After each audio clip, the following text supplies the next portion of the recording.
Welcome everybody to Fireside Yarn Season 2 Episode 20. Vinno, what's happening, mate? Mate, not much. I'm pretty good. Episode 20, we're back at it. And with a special sort of episode, mate. You got a pretty good guest on for us tonight. Yeah? I do. I got a guest. So a bit of backstory. How did I get this guest? How did David Giles get this guest? Let's hear it. Well, you know me. I fuck around on all the Discord channels and I get into debates and sometimes the channels I go to where we're just chatting politics. So I went into as an American Discord channel and we were talking about politics. We're chatting about some Americans about the upcoming midterm elections, and eventually we got talking about world politics and just conflicts all over the place. Oh, righto. Okay. Because there's a fair bit going on at the moment. That's right. Yeah. Like you got your Ukraine and Russia, Taiwan, China, and then the US domestically, like they have kind of a bit of a cold civil war brewing. Just so this it'll be week interesting alone, to talk to an American about that, right? Well, we talk a fair bit and reference America a fair bit because it's, what happens there affects us very much so. So it's going to be good to have an American perspective. So that's right. Yeah. You've managed to get one. Well, look, out of all the people I was chatting to there was about 6 or 7 of us, and of all the people there giving their opinions and their predictions about everything, I just thought that this person stood out and had some great insight. So I thought I'd ask her to come on Fireside and help us get up to scratch on some of the latest current events in geopolitics. Cool. Now, she has agreed to come on Fireside. She's here tonight, ladies and gentlemen. So, introducing the Fireside, she is a Catgirl. She is a VTuber. She is a political scientist major. Everybody, please, welcome to the Fireside, Empress Julia.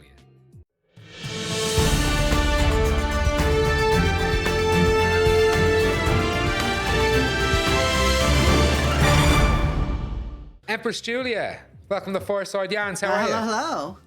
I'm alive. I took a danger nap by accident. Danger nap. We're getting Julia earlier now. She's actually been very kind to wake up early for us today and be on Australian time for the boys. That's awesome. What time is it for you over there? It is currently 8 a.m. 8:37. But we've had you up for a couple of hours already. It's all good. It is, yeah. Look, everybody, we did get a bit into this podcast and I fucked up and wasn't recording.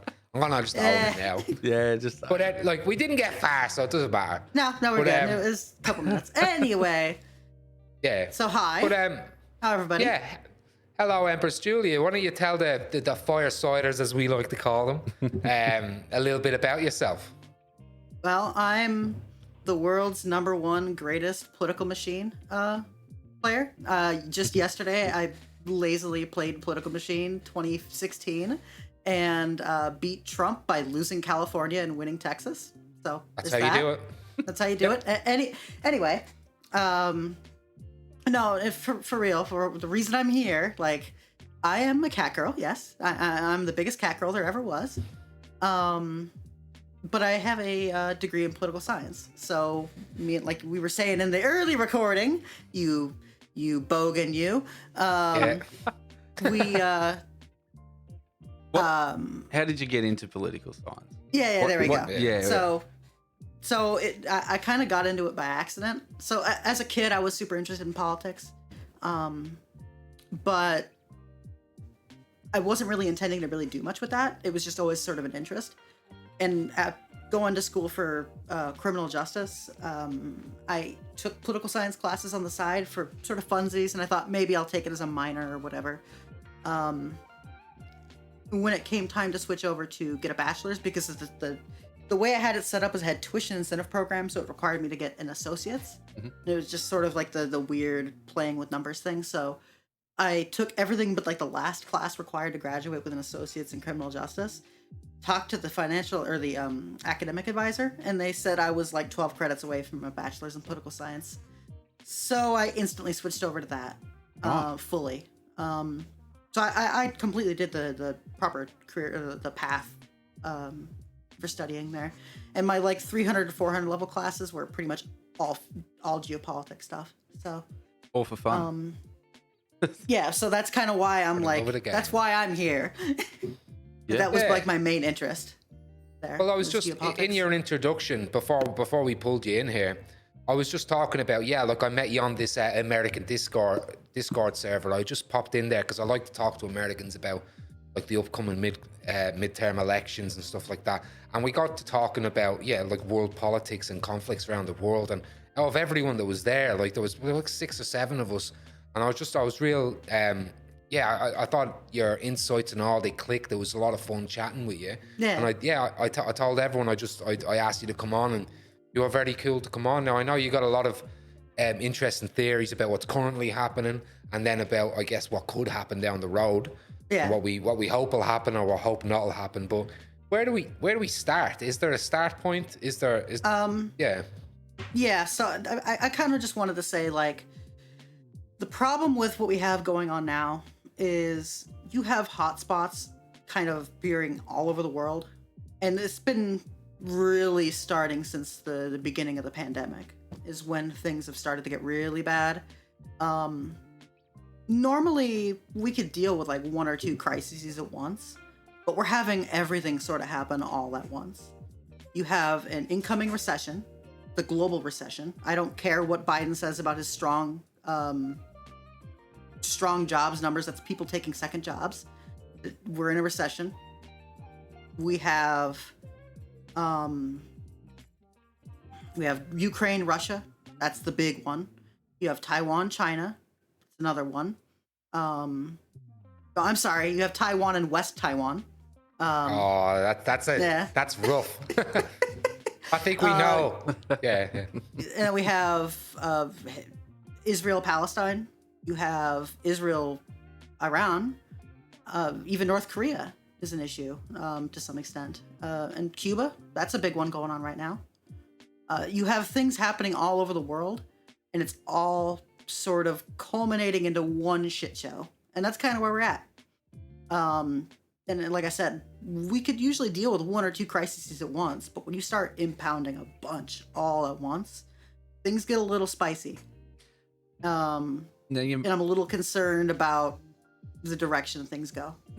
You mentioned that since the pandemic, things have really started to kick off more. Is there a reason why? Is it just because of the turmoil that the pandemic caused, or is there? I mean, these things were already underlying. Yeah. Right? Yeah. The pandemic is what really brought it out. Yep. If you think of the U.S., I mean, we had the Great Resignation, which I would attribute a lot to people going home, working from home, or just being away from work and then going, oh, I don't need this stupid job. Why am I doing this?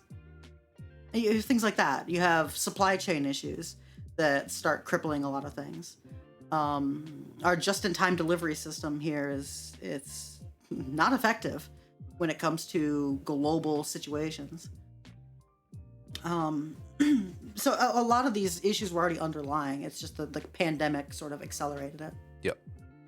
So we were going to get here eventually. It's just now everything's happening all at once. It was inevitable the way things were tracking as it was. Where do you want to start? Do you want to start Ukraine, Russia? Place? Yeah, gotta be right. Yeah, gotta be. That's a big one. The elephant in the room. Yeah. Well, what do you want to know? Everything. Where are we at now? Where are we at now with Ukraine and Russia? Is Ukraine going to win? Can they win? And what does that look like if they do? Or what does it look like if they don't? Like, in your opinion, yeah. All right, so I guess to like sort of come back to this, I kind of want to explain like the underlying forces at work here. Mm-hmm. And a lot of that comes down to, in my opinion, a lot of the quote unquote liberal world order. As recently a lot of conservatives started freaking out. Oh, they said it's liberal. Like, dude, you have no idea what you're talking about. We've had this since like the beginning of the Cold War. So we are effectively using U.S. hegemony here, in my opinion, to achieve our ends in Ukraine. In reality, we're achieving U.S. interest. Ukraine, it doesn't really matter to the U.S. despite what they say, Ukraine is just there. Strategically, it's somewhat important due to exports of grain and whatnot, and positioning between NATO and Russia. But at the end of the day, it doesn't really matter. We're not there out of goodwill. And we're not also there out of benefiting the military-industrial complex, like a lot of people have been saying. It has nothing to do with that. It's purely strategic interest in weakening Russia, in my opinion. So I was sort of thinking, like, why would we not intercede with Russia? Why did we not have stronger language prior to prevent this war? So you have sort of two directions. You could say when Putin put blood banks, blood hospitals, back in, like, I think it was like January 24th or something like that. Somewhere at the end of January, he started putting blood banks, preparing for invasion. Why did we not at that point say, well, if you take one step across Ukrainian soil, we'll just blow you up? Like, don't do it. Why did we not come strong out of the gate there? And some might say, oh, we're afraid of nuclear war, but no, in my opinion, that's not a really good excuse. Putin only understands power. Everybody knows that. Sanctions, we already knew, and it's been admitted. Sanctions weren't going to do anything to prevent his invasion. It's not what it was for. So I'm like, okay, so it's a bit dumb that we didn't. So why didn't we? Oh, well, what do we get out of this war? Why did we get out of Russia and Ukraine beefing it out?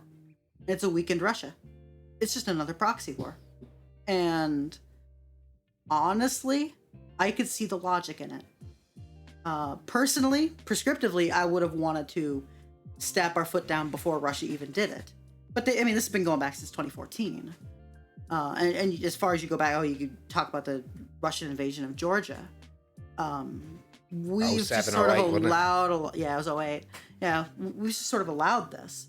But taking all that away, why didn't we interject before the invasion? Was there concern, do you think, or a major concern that Russia's allies, being China and North Korea, would get heavily involved? No, if they did? I don't think so. No? China is a fair weather friend. China is only interested in China. Mm-hmm. The moment that the first chance they get, they'll backstab Russia. They've never liked each other. It's always been an alliance of necessity. Well, they share a border, right? They have their own. Yeah, that's why they hate each other. Yeah. China wants Russia's resources, hands down. You are of the opinion, right, that, like, obviously what you're saying is, like, America is there for their own interest, really. Yeah, really, it's always going to be. The language we say about the liberal world order and it's fluff. It doesn't mean anything. The U.S. is always going to use the apparatus of the world's, like, quote unquote liberal world order. Well, they wouldn't get involved. Yeah, they wouldn't get involved if it wasn't in their interest in some sort. But do you think this is this a win-win for them in some ways, because it is something that, like, Russia's in the wrong. Russia, like, you obviously agree, Russia should not be. Yeah, and it's one of those things that, again, like, so what I was kind of getting to. I don't want to compare them. Yeah. What I was getting to. So my theory behind it all. This is purely bleeding Russia. And it's pretty obvious that we're kind of enjoying the fact that Russia is getting their shit kicked in by Ukraine. We are doing everything we can to perpetuate the war, though. We could be sending a whole lot more resources to Ukraine, targeted resources, things they actually need, but we're not. What we're sending is just enough to keep them afloat. We're not interested in Ukraine winning. We're interested in Ukraine not losing. Dragging that out as long as possible. The longer this conflict goes on, the more people die with Russia, the more things get disrupted, the better off the U.S.'s position is. Because right now, you have a change in geopolitical framework. We're going from a unipolar world to a multipolar world. That's what a lot of this is. And at the end of the day, the U.S. doesn't want that. The liberal world order, as it was said, doesn't want that. Because that makes things a bit risky. And that's why I'm actually kind of okay with the path that we've taken with this. Is things get very sketchy when you start having one power supersede another. So by taking out Russia, or limiting Russia, letting it bleed, being sanctioned, all of these things, collapsing its economy if you can try, we'll take one player out of the equation, and that just leaves China. So I think, based on trajectories and all the information I've seen, as Ukraine will win. But what does that look like? It looks like, to me, Russia probably gets to keep its territory it's held. Maybe it loses some of it. So you concluding Crimea and the whole Donetsk and Luhansk Donbass region? I think that's what's going to happen. That they will cede that? Yeah. Yeah, I think they're going to have to. Unless we finally decide to invest what they need. They need more HIMARS missiles and delivery systems. They need Abrams tanks. They need javelins. More sort of and javelins. Yeah. What they need is offensive weapons. They don't need defensive. They need tanks. They need armored troop transports. They need HIMARS. They need to replace their stock of missiles. They need all these things, and we're not really providing them what they need. We've given them some HIMARS, but they need like 100 to really be effective. Do you think that one of the biggest benefits America has gotten from this, and the West in a way, is how much more united NATO is? Oh, like definitely. NATO, that is a big win. Yeah, like Donald Trump was really trying to, like he was during the Trump presidency, he was talking about disbanding NATO, which would have. Can you imagine what that would do to Europe? Where we'd be now? Yeah. Well, wasn't that what Putin was relying on, was Donald Trump's buck ups, you know? And then to me, and I might be wrong, but he's waited for this opportunity when that the alliance appeared to be at its weakest to make this strike. And we've done nothing but get stronger. Putin, in all respects, has lost. The only thing he can try to win on is blood and soil, which is what this whole thing's about. It's not about NATO. It's about blood and soil. Putin wants Ukraine. They are the new Nazis. Take all of Ukraine. Yeah. The Z is the new swastika. I will go to the grave with that. Russia is a fascist state. The way they because I think we were talking about this the other night. They have 10 reasons why they reckon they're in. It's to protect the ethnic Russians in the Donbass. It's because actually Ukraine doesn't even exist. Oh no, it's because there's Nazis. Yeah. Oh no, it's because of this. They move the goalposts and all that. That's right. The textbook false flag and common enemy tactics that were used by the Nazis prior to World War II and during that to get their people and the support there. Even the propaganda that we're seeing and the lack of information that the Russian people are receiving about the war is exactly the same. It's textbook. Russians don't want this. You're right. Russians do not want this war. Most Russians. If they knew a lot of the atrocities being committed. Well, the thing is, that would be appalling. Russia's the Russian citizens are fairly apathetic, though. They want stability above all else, because Russia's really never had a democracy or democratic experiment. Really, they've always been authoritarian. Since the Tsars, since the USSR, since modern day with Putin. It's all been authoritarian. They just want stability, because in the 90s, they didn't have stability. In the 80s, they didn't have stability. They want stability. They never did, even under Stalin. Yeah. Yeah. But why are they going to rock the boat? And Stalin's an interesting one, right? When you talk about the Donbass and Crimea. Yeah. Stalin actively moved ethnic Crimeans and Ukrainians out of there. Yeah.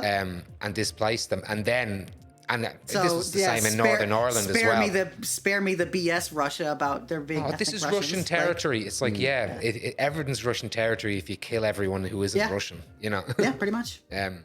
So it is, and it should have been.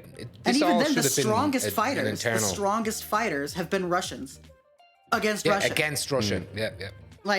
Spare me this Donbass crap that a lot of people say, oh, well, they want to decide their own fate. No, they don't. They are the manufactured consent. That's all it is. Yep. You have a minority of people who are, oh yeah, all these Russian ethnic people, because the U.S. is very, U.S. mindset about a lot of things is very, oh well, they're just the ethnic Russians or whatever. We don't look too deeply into these things. You can say Western as well. Yeah. Because, you know, I think we're responsible of the, we're susceptible, I should say, to the same lackadaisical. Yeah. Like, we don't look too deeply into these things, so. No. We all kind of collectively understand that what happened in Crimea was BS, but I've still heard recently people saying, oh, well, if the people in Crimea want to stay with Russia, the only people in Crimea who want to stay with Russia are people who were imported. And as well, the whole situation, it was 2013-14 when they had the little green men invasion who were Russians. They went in there, and you had the ethnic Tatars and most political groups within Crimea when Putin and the New Guard took over and they had a referendum. Most people didn't take part in it because they didn't consider it to be legitimate, and neither did the world body. The UN still does not recognize Crimea as Russian territory because it was a sham election. Yeah, so it was all BS. Yeah, incredible. And what's been going on in the Donbass, it's effectively just been like, it's held effectively there, right? Russian Spetsnaz, like going in there and screwing things up. It's Russian-backed terrorism. Oh, it is. Yep. And it's the same thing they always do. This is no different than Georgia. No different than disruption. Yeah. But it was nice to see Georgia and infest. It's nice to see Georgia show some support in their city centers for Ukraine. The people of Georgia. The people of Georgia, yeah. Yeah. The government, no. The government is... Yeah. They're half... They may as well be the government of Belarus or fucking... yeah. Well, Russia themselves. My own sort of theory with that is they're trying to be as neutral about it as possible so they don't receive the same thing. Because Georgia can. They can't manage. Ukraine can. Georgia can't. Yeah. It'll be over again in a couple days. Look at the other border nations, though. Isn't Finland now? And is it Finland and Denmark are both going to join NATO? Finland, Sweden. Is that right? Sweden. That's wow. Yeah. Can you this countries that have been neutral for the entirety of the existence of NATO are now what has NATO. Putin done? Like, what has he done? He's fucked up. Yeah. He's done nothing but make the quote unquote liberal world order stronger. Yeah. So regardless of what happens, if the United States wants to be serious about driving Russia out, we can. Now the things get a little sketchy if they take back the Donbass and then try to take back Crimea. I think that's Putin's red line is Crimea. The moment they start crossing over to Crimea, that's when things get very spicy. And is that just because is Crimea important just not only geopolitically? Strategically. Yeah, and that's because of trade and the fact that that's the whole, like, they share that sea with Turkey and Russia themselves. Yeah. Basically, from what I understand, my understanding of Russian nuclear doctrine is if they are threatened strategically, they will use a first strike. Yeah. So I don't know, however, if they really could authorize it. That's the thing I'm a little kind of iffy about. A strategic threat? They would. Crimea been taken back? In my opinion, But how could they justify that if pre-2013-14 they didn't have it? It doesn't matter. Putin doesn't care. I suppose you're right. However, right. To launch a first strike, Russia would have to get permission from, or Putin would have to make the order. You'd have to go down the chain of command. That next person would have to say, yeah, I sign off on that launch. Next person below them, I sign off on that launch. And it keeps going down the chain. And if one person says, nah, screw you, it doesn't happen. Could that happen? Could that happen? A lot of people think that we really wouldn't really experience anything nuclear out of Russia because somebody down the line is going to say, no, screw you. Well, that happens. Do you not think that that person's going to get an arsenic tea? You know? But you look during the Cold War, the numerous cases where there was potential for nuclear strike, and each time it was Each knocked time on we the was head. avoided. There's multiple cases of that near happening. So I honestly don't know. I don't know if Putin actually could get away with launching a first strike. I don't know if his chain of command would allow for it. What would happen if it did? Say he did, and now it's a strategic strike. So maybe he hits a certain ammunitions barracks. Maybe he hits a border. Maybe he hits fucking. A strategic strike is generally not a strike that destroys a city, right? Yeah. It's a small nuclear intercontinental ballistic missile, and it will hit a strategic military target. Correct? Yeah. Really depends on how they want to go about it. If in a theoretical world, let's say you want, all right, it's launch time. Let's go. We're gonna launch one missile. Where do you want to do it if you're Putin? You could drop it on Brussels. Well, you're talking about if you want to send NATO a message. Yes. Hey, fuck off. You could nuke Brussels and take out NATO's headquarters. You could take out Warsaw, that'd be World War III, though. Yeah, it'd be World War III. You could do it to Poland. You could do all of these things would cause World War III. Putin thinks he can win. He doesn't care. So what if he strategically struck Ukraine with a nuclear weapon? That's probably where it would be, in my opinion. Yeah. Does that cross the red line? Would NATO have to get involved? They would have to get involved. Hands down. We've already said if there's chemical weapons used, we'll respond in kind.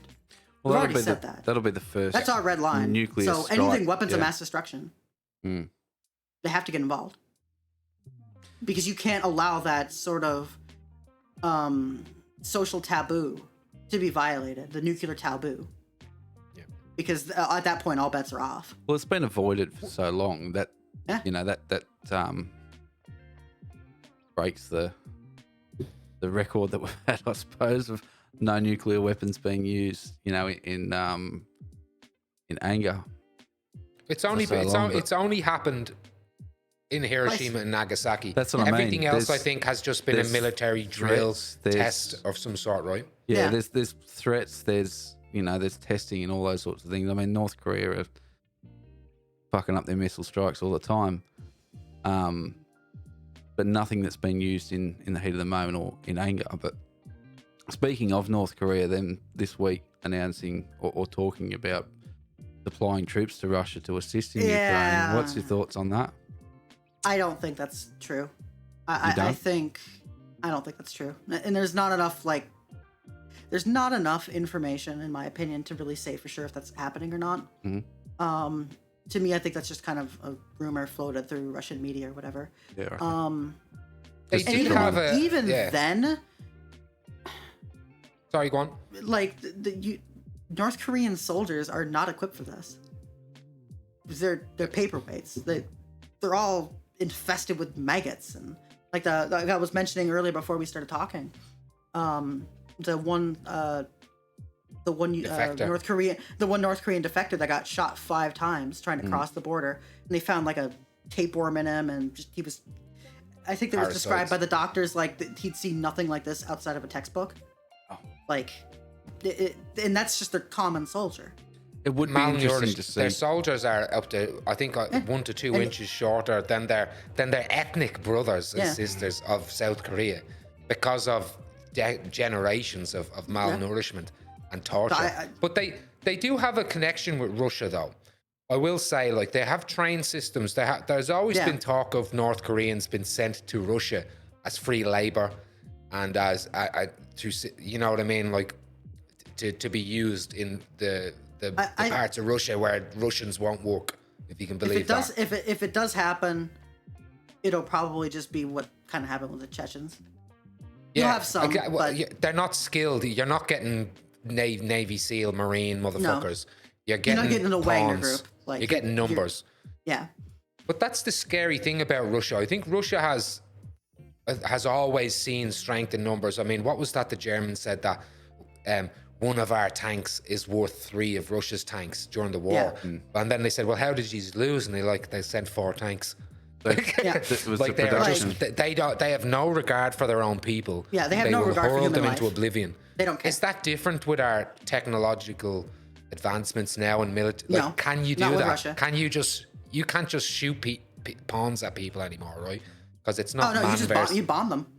Yeah, you bomb them. Drone strikes. You don't even have to be in the same Those country Turkish at the time. drones are destroying Russia. They have been taking names. Those Turkish drones, like normally I'm not happy with Turkey because of like what happens with like Erdogan's the Kurds a and all fucking that. scumbag. And Erdogan's a scumbag, and the Kurds, fuck yeah. And they're constantly like, will they support Russia? Won't they? Like they're a really wishy-washy member of NATO, and then they turn around and like try to stonewall, including Finland and Sweden, into NATO just because they don't recognize the PKK as a terrorist organization. Fuck you, Erdogan. Like I have no love for Erdogan. Yeah. Oh no, Erdogan is a crazy nationalist, and it'll be great when you see his reign end.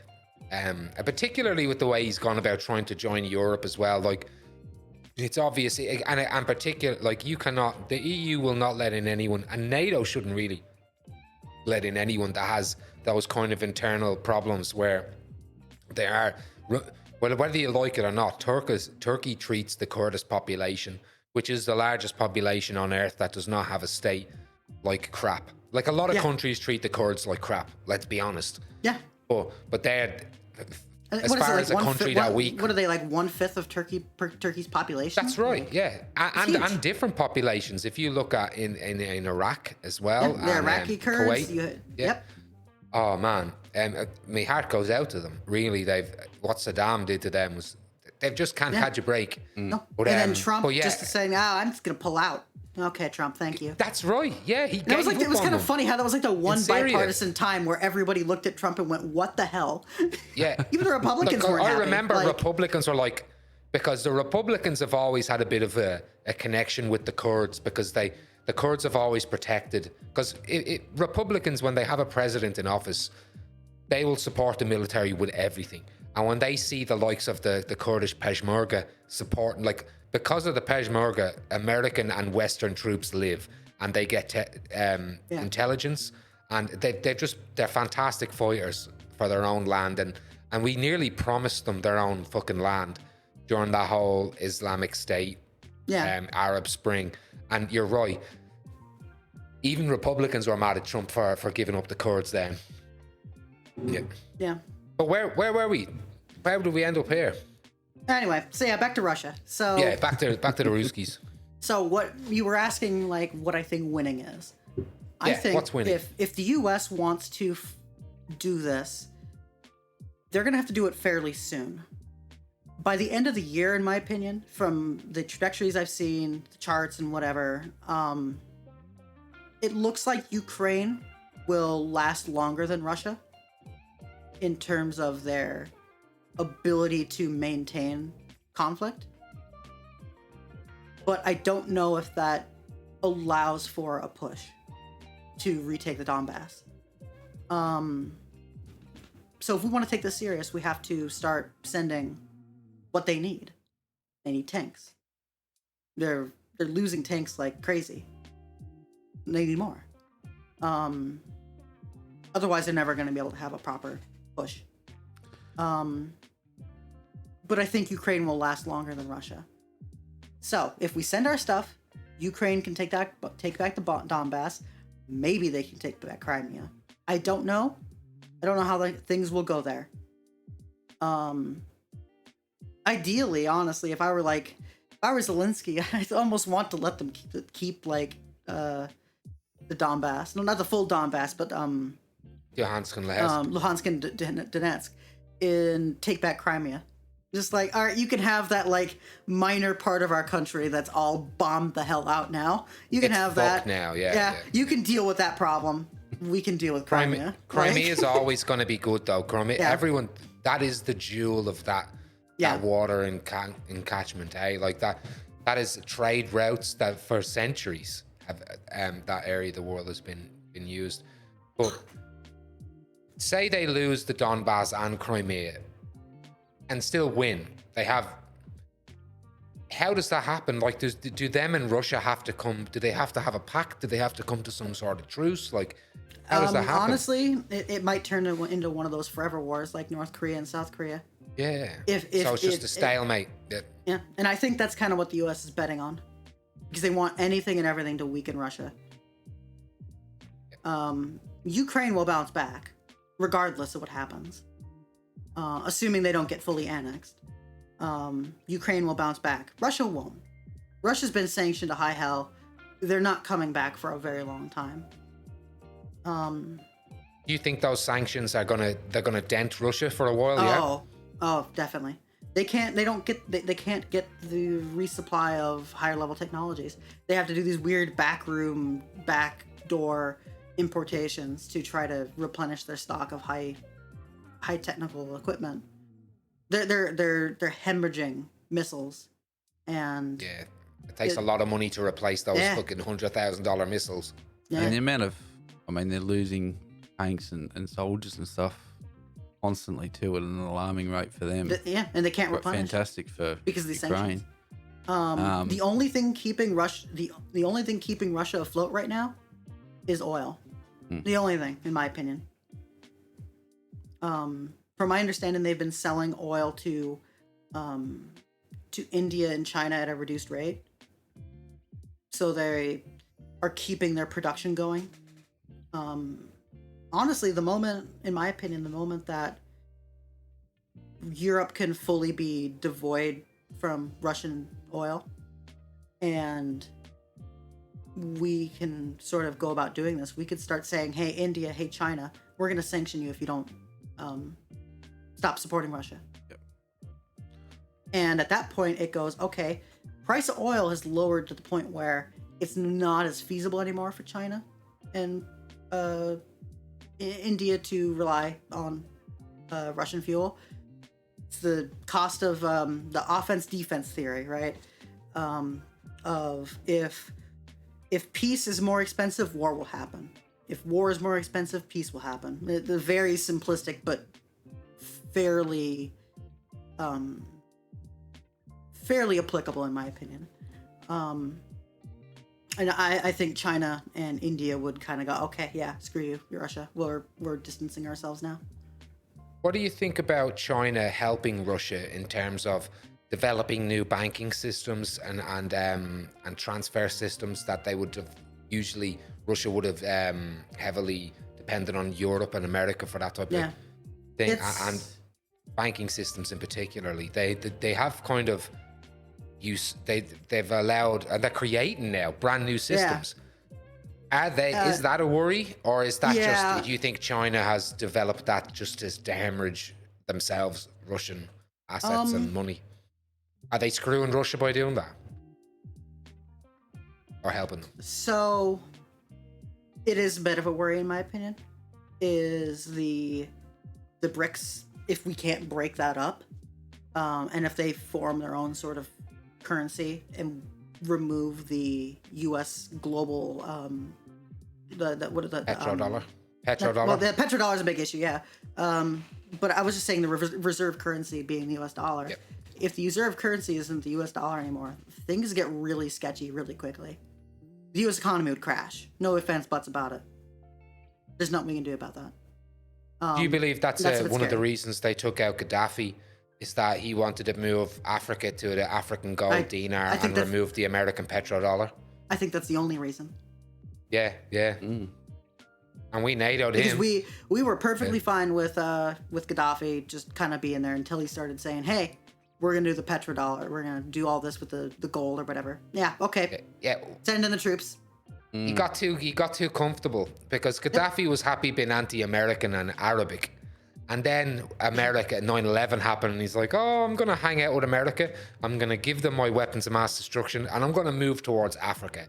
But then he did that, and he did a lot of great things in Africa. But as soon as he talked about taking the petrodollar out and the US dollar and having a gold currency, because Africa's rich in natural resources.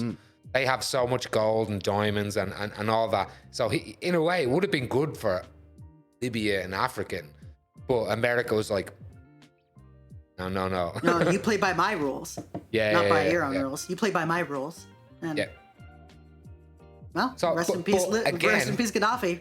Like, Oh yeah, R.I.P. Gaddafi. You know, obviously he's a horrible motherfucker in a lot of ways. awful person. But he helped the cause. He helped the Irish cause too. He sent us Semtex and bombs and all that shit and AK-47s. Because again, we were talking about this. Oh, you're giving him pre-show, whiskey. Oh, we actually had Irish tanks and guns came to take away our sons. No, but we sent Gaddafi people because the IRA were, for whatever you say about them, they were a fantastic guerrilla outfit, and they would share. So they would send people to be trained by Gaddafi. But Gaddafi, he took more. I mean, he gave more, I should say, than he took, because most of Ireland itself does not support the IRA. But he supported the fact that there would be a guerrilla contingent, pissing off Britain. Yeah, that's all. Kind of the way America supports Ukraine. Gaddafi supported Ireland because he knew that we would piss off Britain. Yeah. Gaddafi also bombed civilians.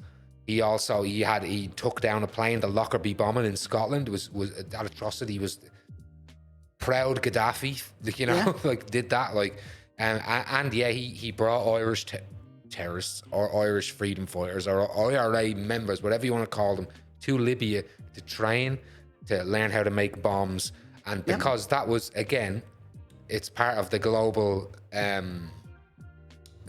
anti-imperialist revolutionary.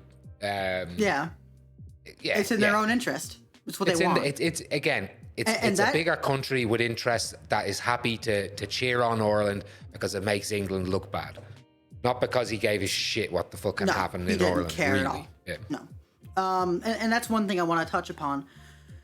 When I was kind of being a little poo-pooey about like the quote-unquote liberal world order, it's because I don't think that liberal foreign policy is even real. I think it's the sort of language that we use to placate the masses.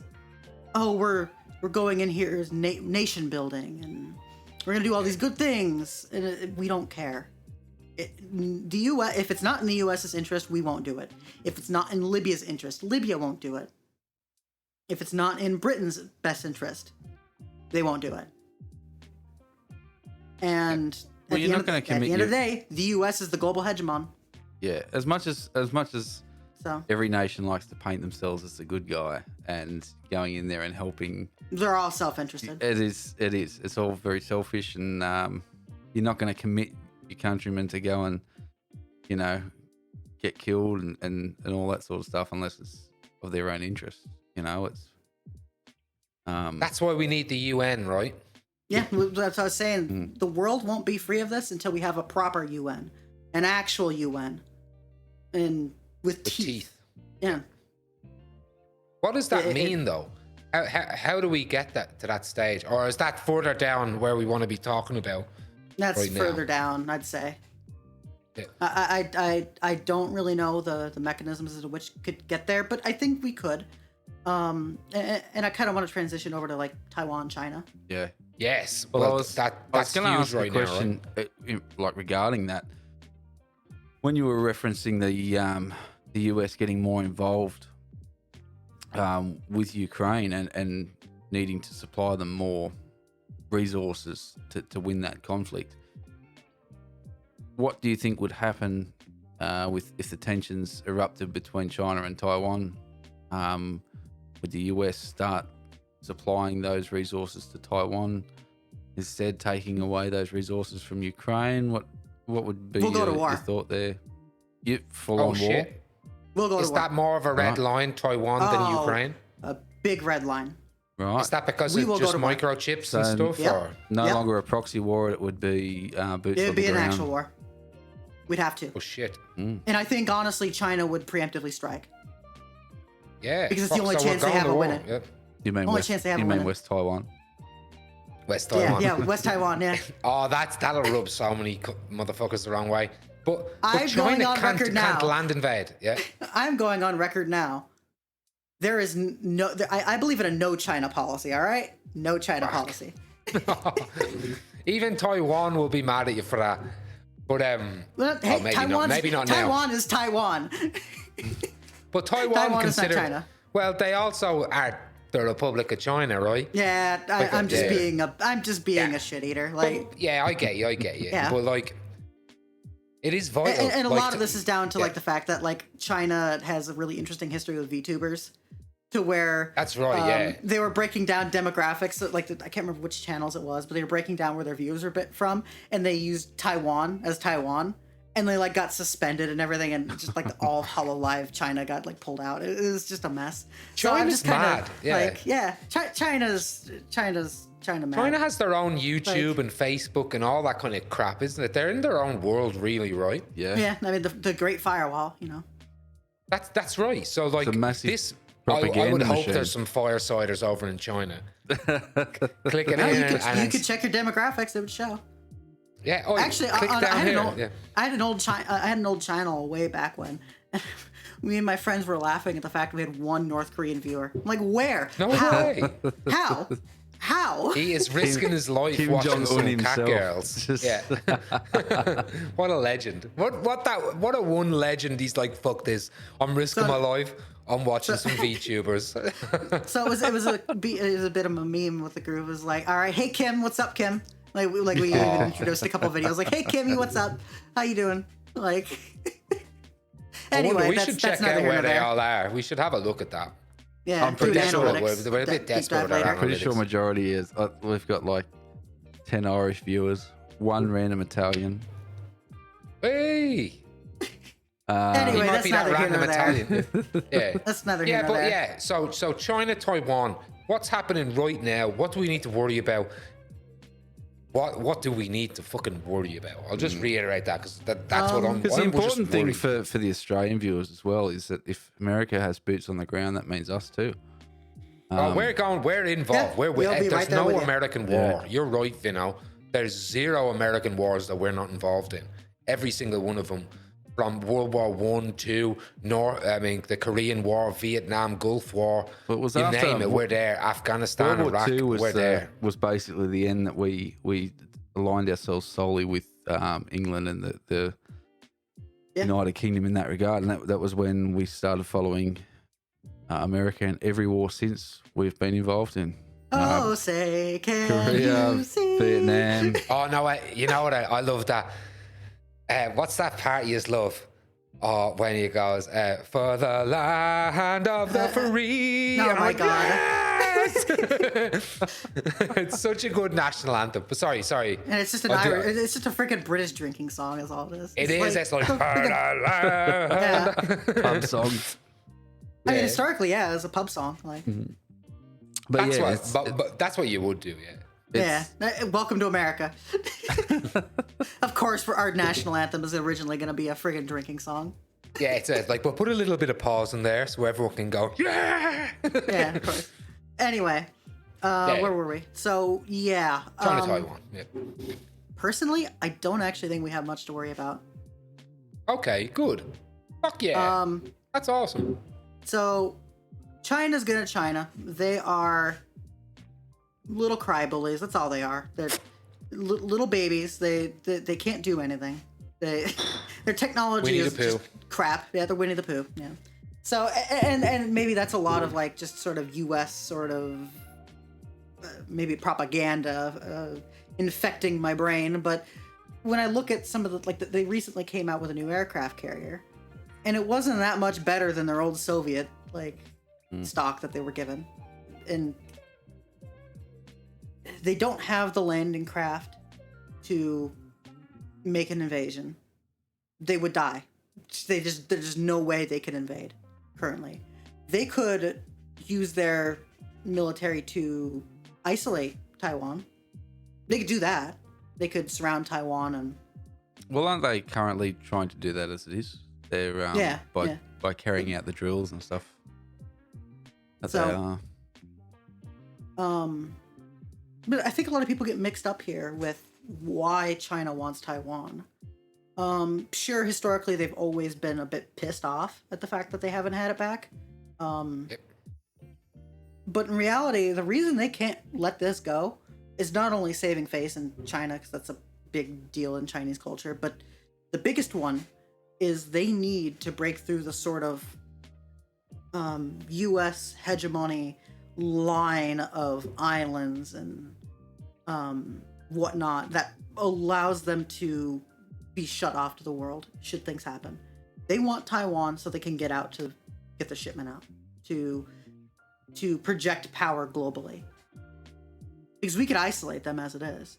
We have complete control around the South China Sea to do what we want. And then now China will build their little fake islands and scream to the UN. They totally are. It's totally. Well, this is that's maritime a borders.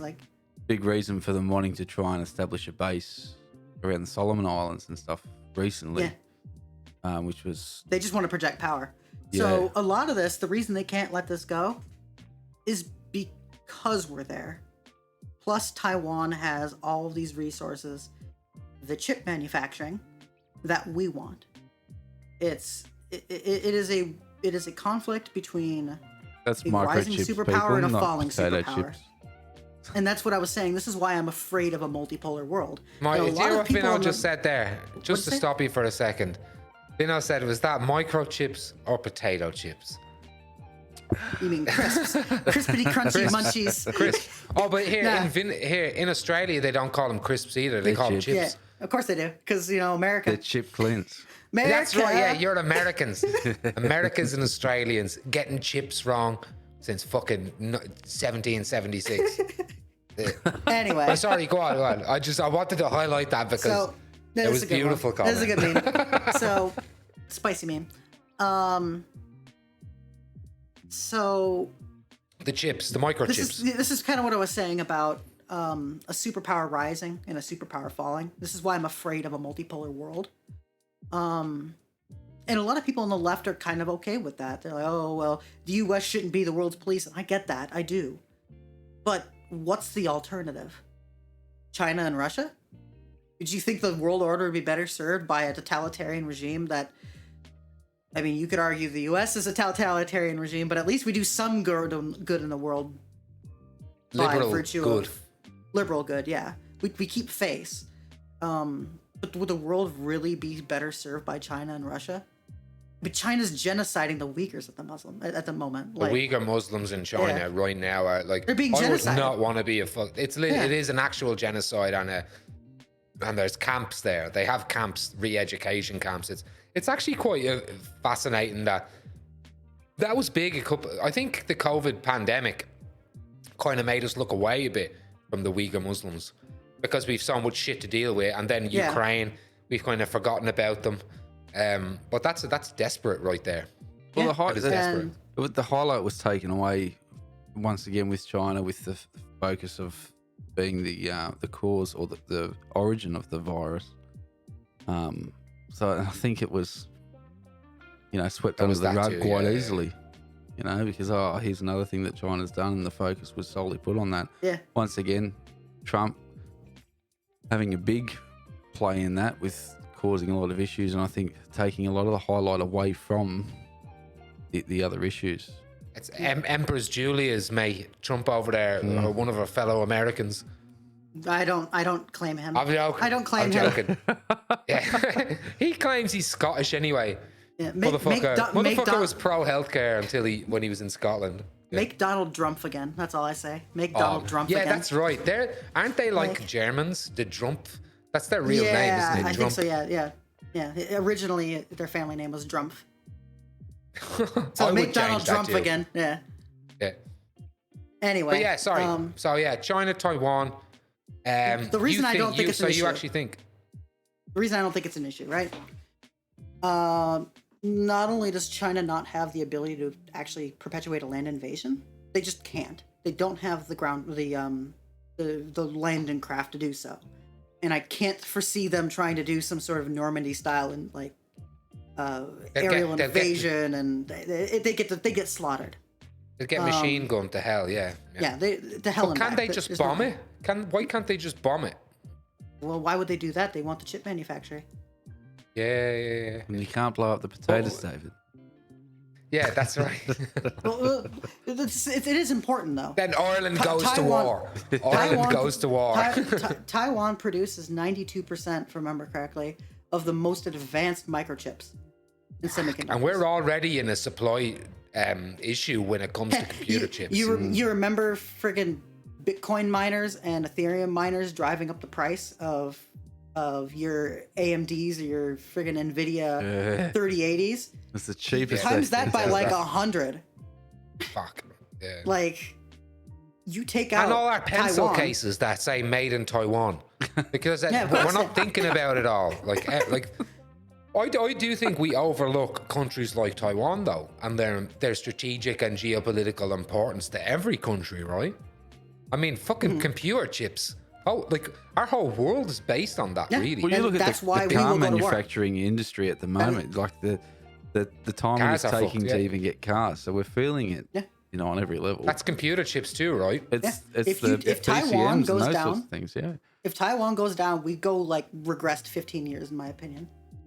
15 years behind. Like, Wow. we have made, and this is purely a great move by Taiwan to make themselves effectively the monopoly nation of this chip manufacturing, because it provides them security. Yeah. It provides the U.S. a reason to get involved. If Taiwan didn't have that, and if we weren't sort of in a near-peer contest with China, we wouldn't care. There'd be another Ukraine, you think?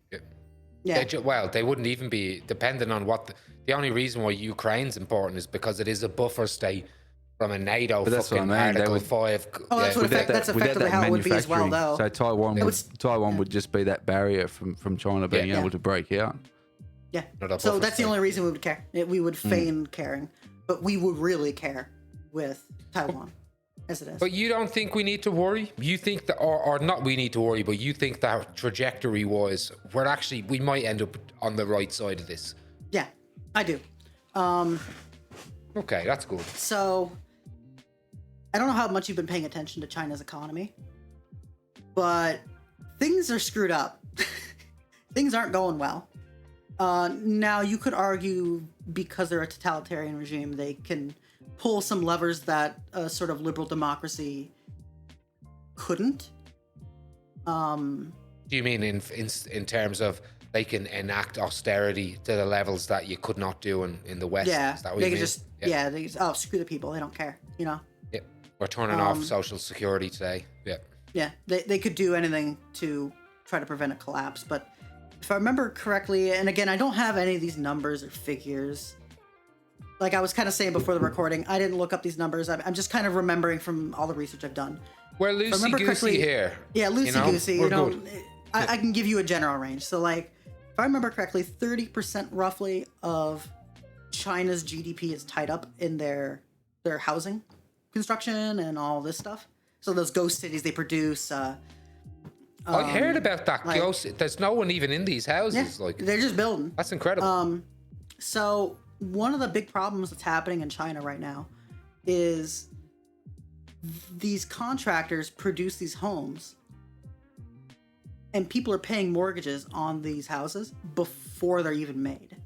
So effectively what's happening is these contractors are taking the mortgages of people, they're being paid to produce somebody else's house.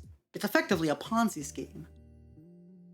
And because of the lockdowns happening in China, resource scarcity, the cost of lumber and everything rising, they're not able to produce these houses quick enough to really justify their purpose and their existence. So you have people who are paying for years, if I remember correctly, it's something like years, on mortgages they don't even have a house for.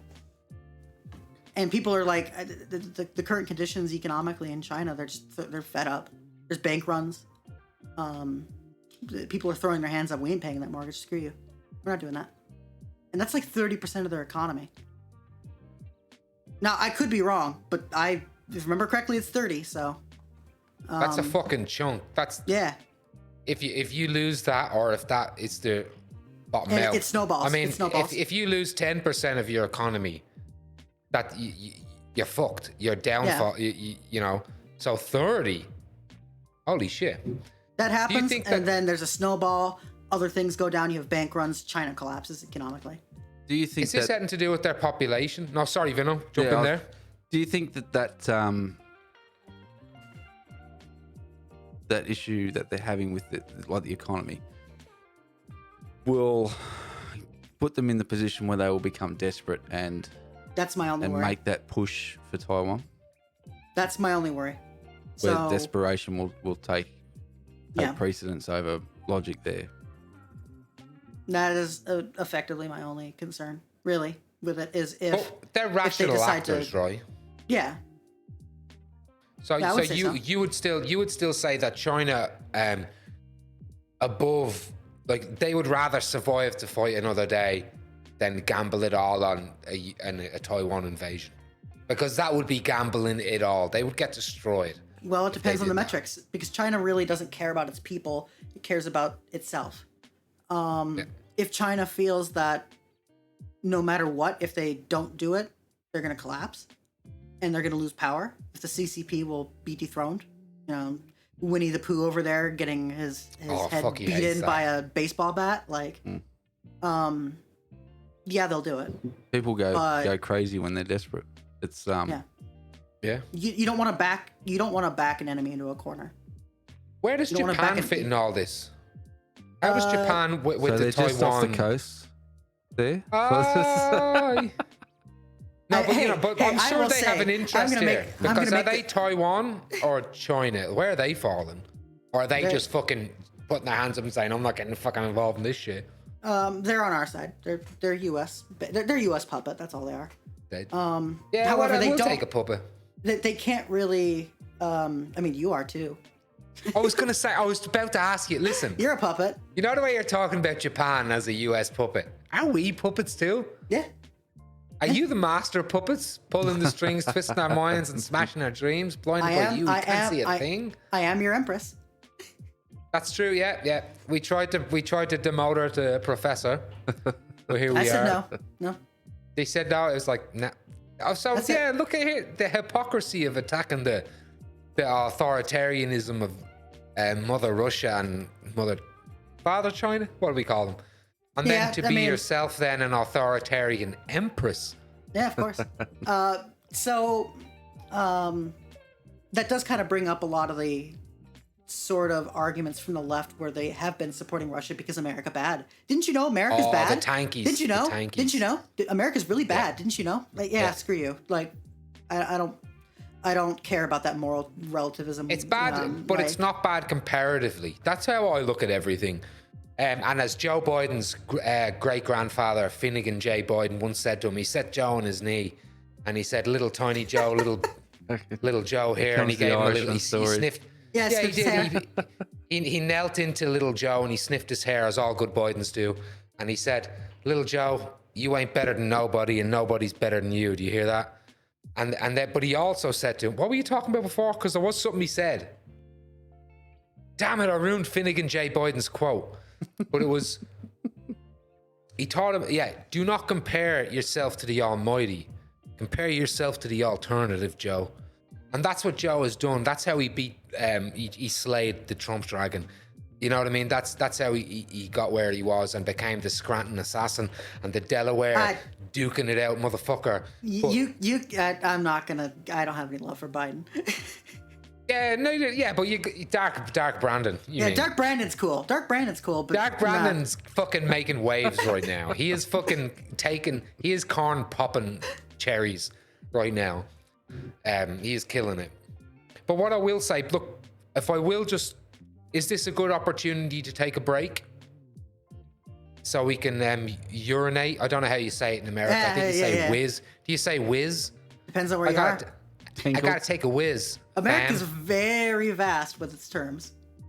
What is, because we would say piss break over here. We've got to take a piss break. That's what, where I'm from, that's pretty much what we would say too. All right. Well, I'm just going to go to the bathroom now, or whatever, Firesiders, we are going to go to the bathroom, take a whiz, and have a piss break. We will be back in 30 seconds, I think the slide is. Hit that music, Vinno.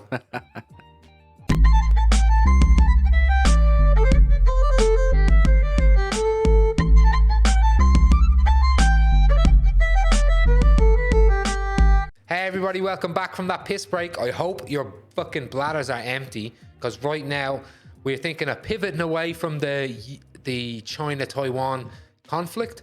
And what we'd like to talk about is US domestic policy. Empress Julia, what's the political climate like that in the United States of America? Fucked. Okay, everybody, thanks for watching Fireside Yarns. Hey, you picked up on where the direction I was going with that. How fucked? All right. How fucked? Proper fucked or? Proper fucked. Yeah, proper fucked. Things are proper fucked. I don't even know how to really start this, honestly. You have the rising tide of fascism within the U.S., and I'm not afraid to say that's what this is. It's Christian fascism rising in the U.S.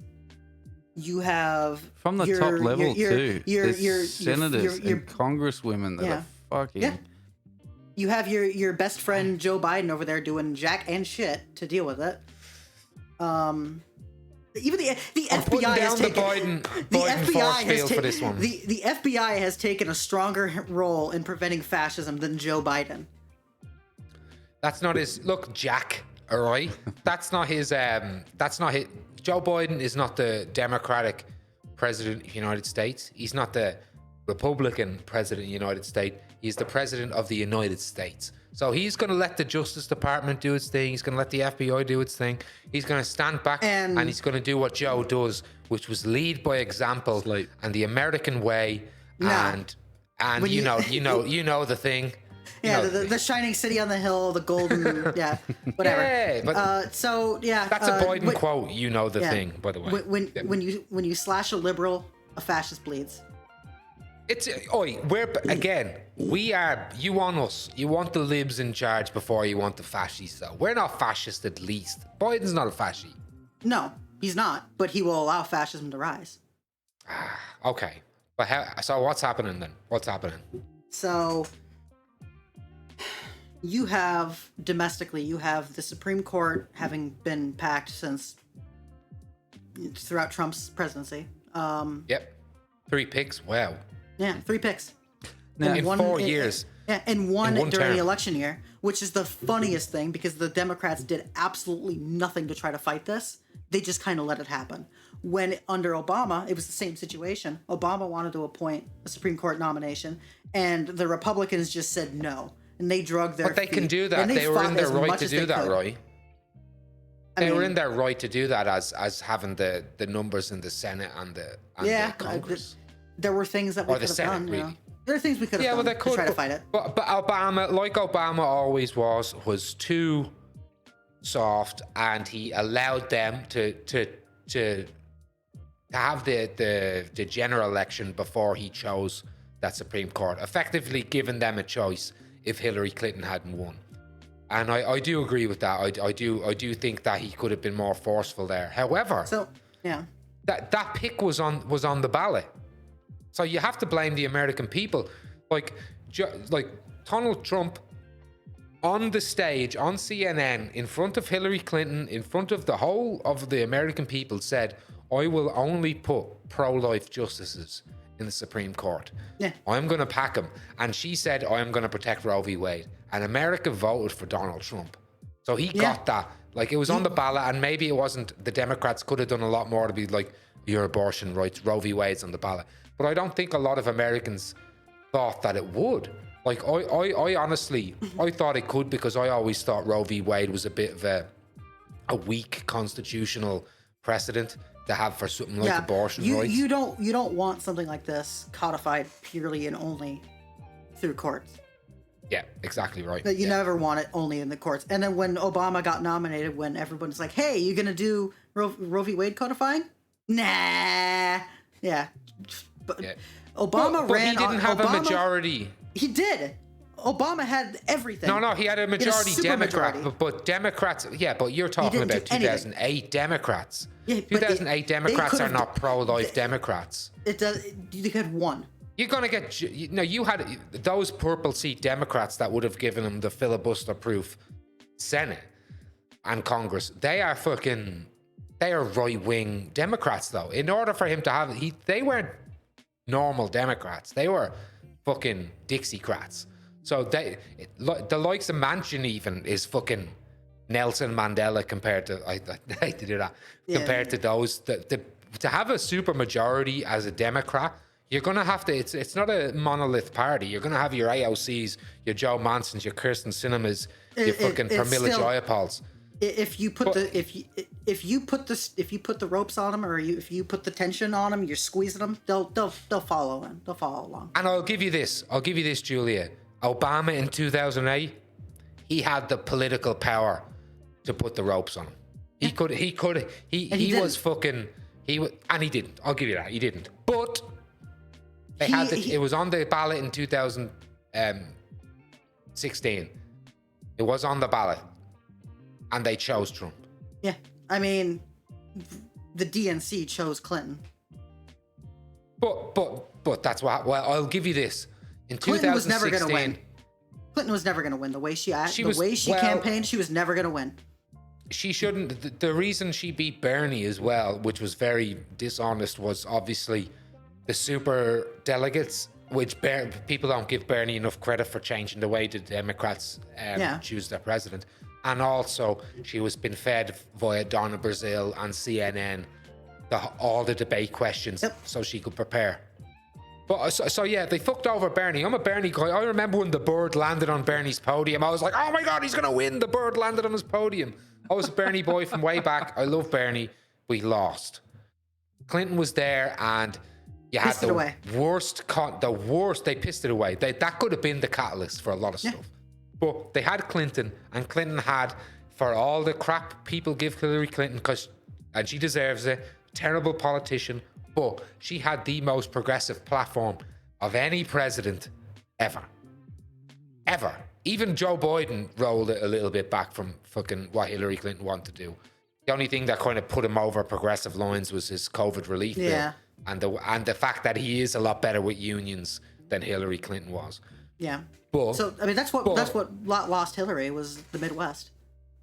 That's right. She lost. She couldn't. Joe Biden was able to get the Midwest, but Hillary Clinton didn't have that charm, and she comes across as a pandering. Well, she ignored it. Like, she ignored the Midwest. Yeah. She did. This is just gonna. It'll vote for me. It doesn't matter. I can do it. She expected them to have a certain amount of common sense that I'm not going to vote for Trump because that's against my interests. Yeah. But she forgot there were so many wedge issues that were happening at that time, and the fact she's a Clinton, she should have worked harder because she's a fucking Clinton. You know what I mean? There's so much baggage. Nobody likes Hillary. No one liked her. But people thought the same about Biden. No one likes Joe Biden. No, there's people like Biden. No, people like Biden. Well, people would like to have a bit. I like Biden. Fucking all hail King Joe. King Joe Biden. A lot of people like Dark Brandon.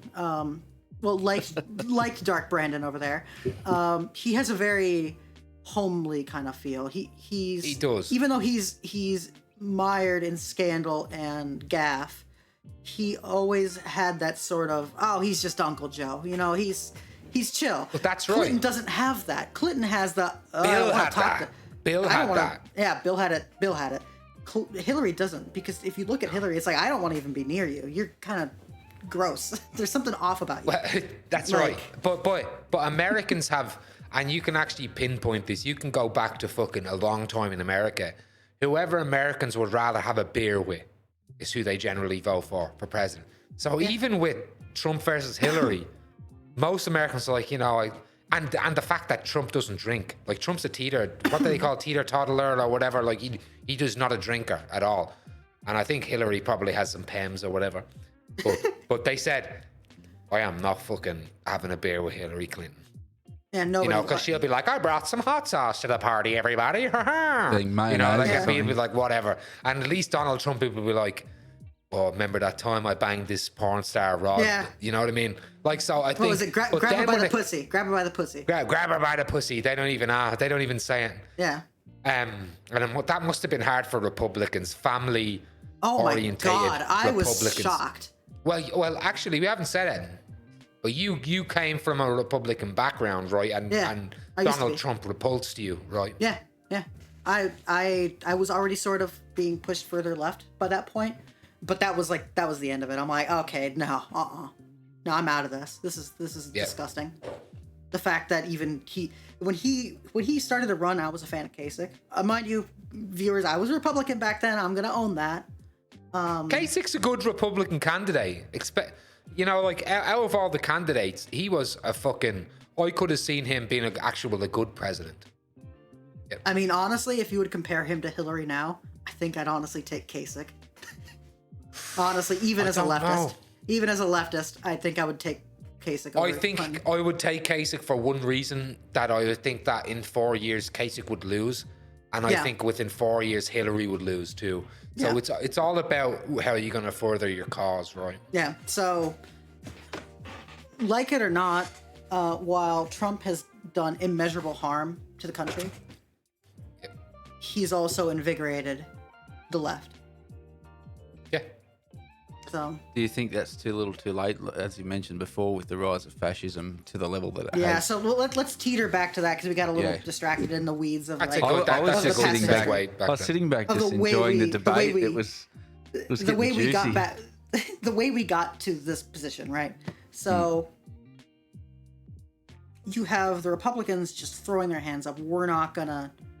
We're choosing suicide by supporting They're Trump. Obstructionists now. That's all they are. I mean, that means since 2008 they were, but they're 100% we're Trump. We're the party of Trump, and screw you. They're willing to die on that hill. They're gonna die on that hill. And my fear right now, with what happened with the raid, we can kind of touch into that, and I want to then do like an overarching kind of thing. If Dark Brandon doesn't go morb mode, as some people have said, I think this backfires on us. Especially if we don't find anything. Do you realize how much of an embarrassment that would be? If all of this happened, this unannounced raid, and then a further warrant to get into a safe, and they don't find anything? But that's nothing to do with that, Brandon. No, but when the White House, the feds don't pull anything, it will be a gigantic embarrassment. No. What I was saying is, Biden can basically go to the Justice Department and say, go morb mode. He can do that. You can go to the FBI and say, hey, go morb mode. When you say that, what do you mean? Arrest all of the Jan 6 collaborators. Okay. Arrest. And you mean Marjorie like the Taylor Proud Greene, Boys, Roger Stone, Alex Jones, Donald Trump, Alex Jones, Marjorie Taylor Greene, what the hell is his name? Matt Gaetz. I can't remember her name. Yep, Matt Gaetz. What was his name? The guy in the wheelchair. I can't remember his name right now. Madison Cawthorn. Yeah, Madison Cawthorn. Yeah. He's out lot anyway of these, now. He got shafted. But he's still a collaborator for January 6th. You're absolutely right. So all of these people, he needs to go in and just mass arrest. I don't care. The Republicans will say, "Oh, that's bad. You can't," or the Democrats will say, "Oh, well, we can't do that. That's mean." Well, they're gonna call you a dirty communist, like fascist. Insert random yeehaw label here anyway. No matter what you do, the only way we can save our democracy now is to arrest these people. I don't care what happens. But I'm worried. It's not just. I'm worried about that. Yeah. Now here's let me get to your worry. Sorry, Vinno, I jumped in. I know where your worry is going to be here. It's on the would this destroy the country? Yeah. We already crossed the Rubicon on that one by raiding Trump's property, Mar-a-Lago. Yeah. I think honestly that's sort of like the die has been cast. I think by not doing anything, there's more damage there from an international perspective as well. Yeah. Where the rest of the world is looking in on America and the damage that Trump did and shaking our heads, wondering how and why he's been able to get away with it, even though it's so blatantly obvious that what he's done is fucked up on so many levels, and then allowing fascism to raise its head again, and the white supremacist groups can just march through the streets willy-nilly. I think it's more damaging not doing anything than what it will be to cop that bit of shit for, actually going all out, like you're saying, because that in itself makes America, who's, the leader of the free world, so to speak, look weak. Yeah. And if that's allowed to happen within its own walls, especially with everything that's happening in the world now. That's what I mean. Yeah. So remember, how are they going to take when a hard stance against China and Russia? Yeah. If they can't even deal Get our own with house shit in order. domestically. Yeah. Yeah. So, and that, like, remember what I said? I think we have nothing to worry about. I think we will win. That's all contingent on us not falling to fascism here in the U.S. You know, do you know we're not a democracy anymore? Like, we're not considered foreign-wise a democracy. We're an anocracy. Because an anocracy, yeah. It's anocracy. It's a transition period between. It's sort of like a. Are they? They're somewhat democratic. They're somewhat authoritarian. It's a. Yeah, we're not a democracy. Because you also have arguably an oligarchy. I would say, really. yeah. Bezos, Elon Musk, Zuckerberg. They're all oligarchs. That's all they are. Mm. And as you were saying, I think in another conversation we had the other day, this gives option or a path to a techno-feudalism. Techno-feudalism, yeah. Yeah. But we can get to that. But America, does it fall? Is there a cold civil war happening right now as well? Do you feel like there's a weird... So you would consider it a cold war, a cold civil war within America right now with its people? Yeah, I'd say so. The battle lines have been drawn. And what is it? Is it liberals versus MAGA? Or is it establishment versus anti-establishment? Because that's another... You've populists,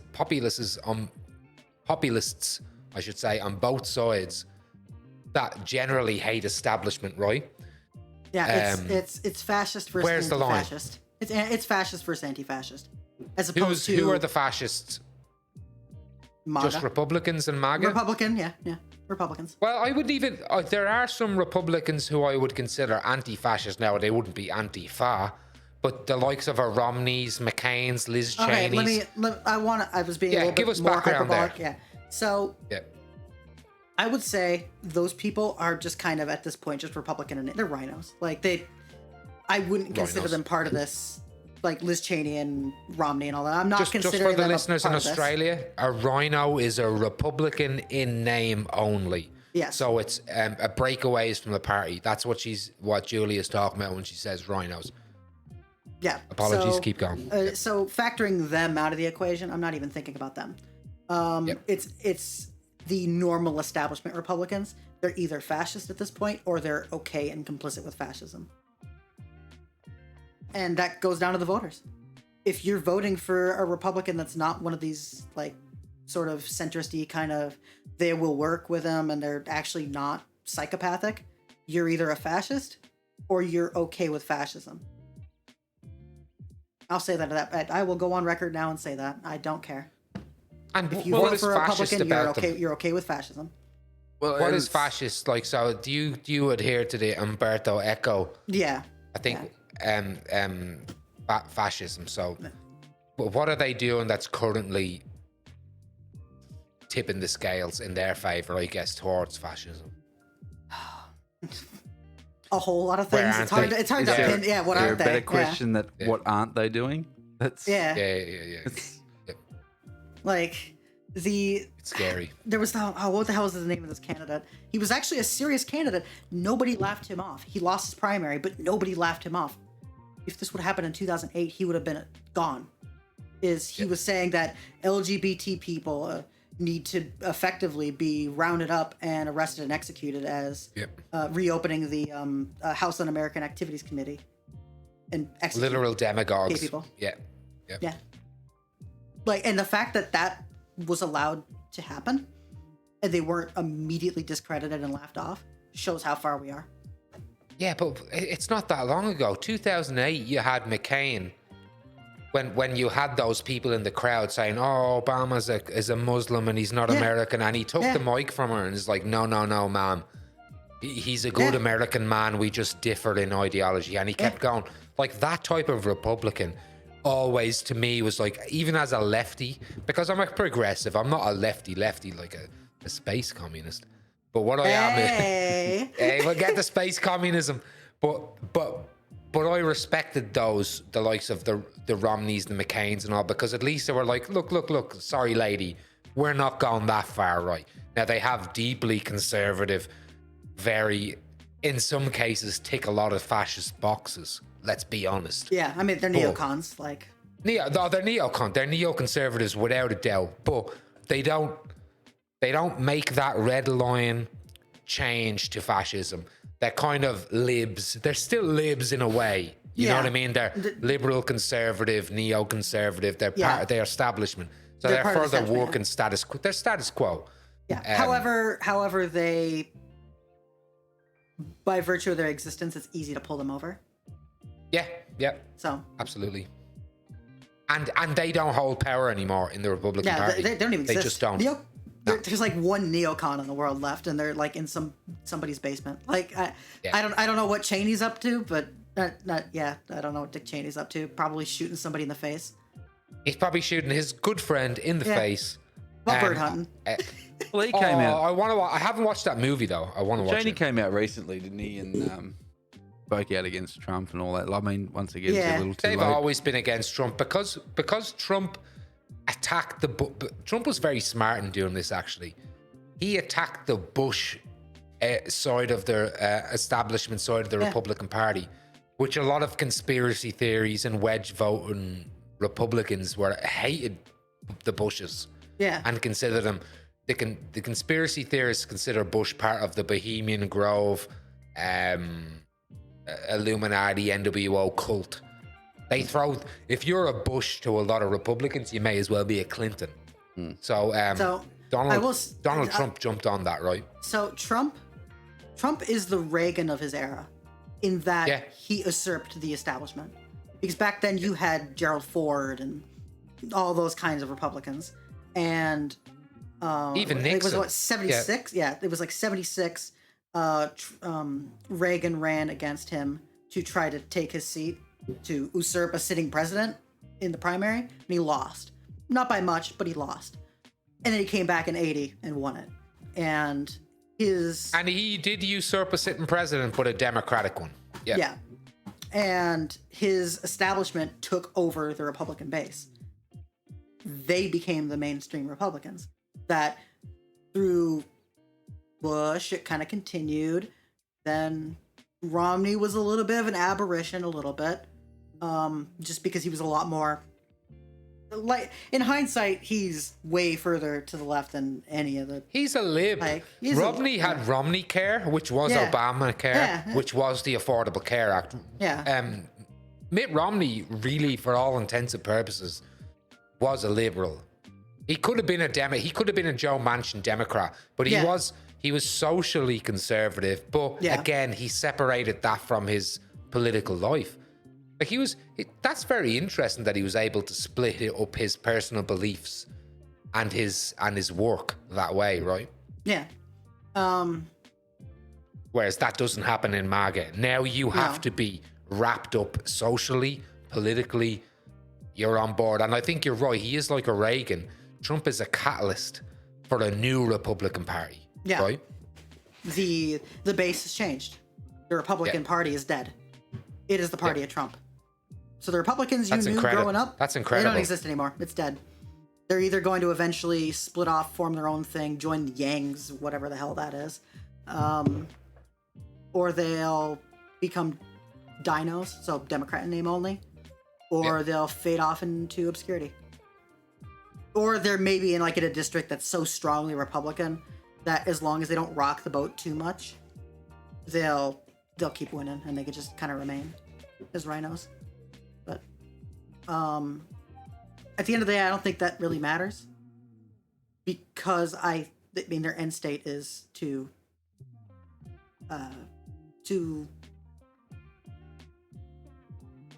it's really hard to say, because they want control no matter what. They want totalitarian control, these people. Yep. They will do whatever they have to win. And the Democrats aren't doing, they have when they go low, we go high. No. Yep. That's how you lose. You don't do that to fascism. Like I said, scratch the label of fascist bleeds. if we want to, so I guess wrapping it up a little bit with America, what's your final prediction? Are we fucked, or do you see a good? Do you see where's the? Yeah, we definitely got derailed there with a lot of that. Is because I wanted to kind of focus on sort of the path forward for the left and for Democrats in general. So coming here after the recess with the Supreme Court, I can't remember the exact name of the case right now, but they're going to be effectively ruling on whether the state legislators can decide on gerrymandering fully. It doesn't matter. It doesn't matter if it violates even the state's constitution. They can just kind of do it for federal elections. Yep. If they rule in that way in the most extreme, which I think they will, then that's game over. So it really comes down to these midterms and even to some extent 2024.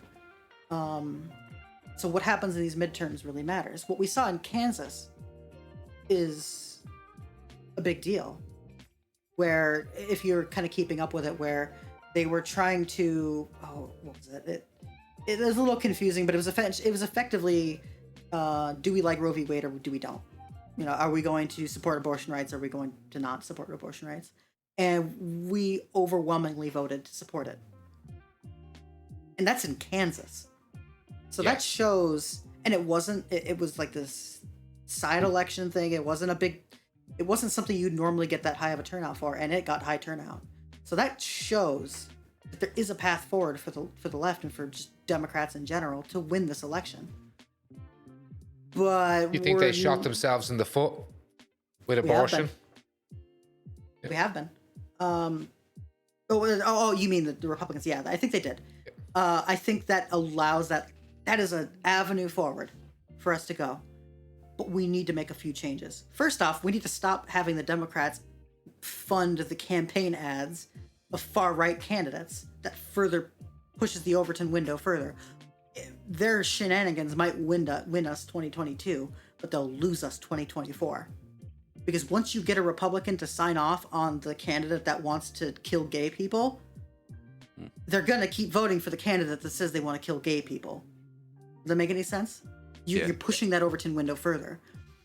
And you two are going to have a vastly different opinion than I am on this, but gun control is something that they need to just stop talking about.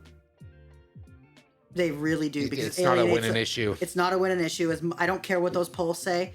It alienates the center. You have Republicans who are disgusted by the direction of the party. Who are those? Liz Cheney's, the Romneys. They do still exist. But maybe their one wedge issue is gun control. That's the whole reason they ever vote Republican. They're going to take my guns. Do you not think kids being shot in school is a big enough issue for them to talk about, and people being fed up with that? But it's not going to change. The gun control is not going to fix that problem. There's a whole lot of things we can do. 400 million guns. 3D printing is any moron with a 3D printer can 3D printed receiver.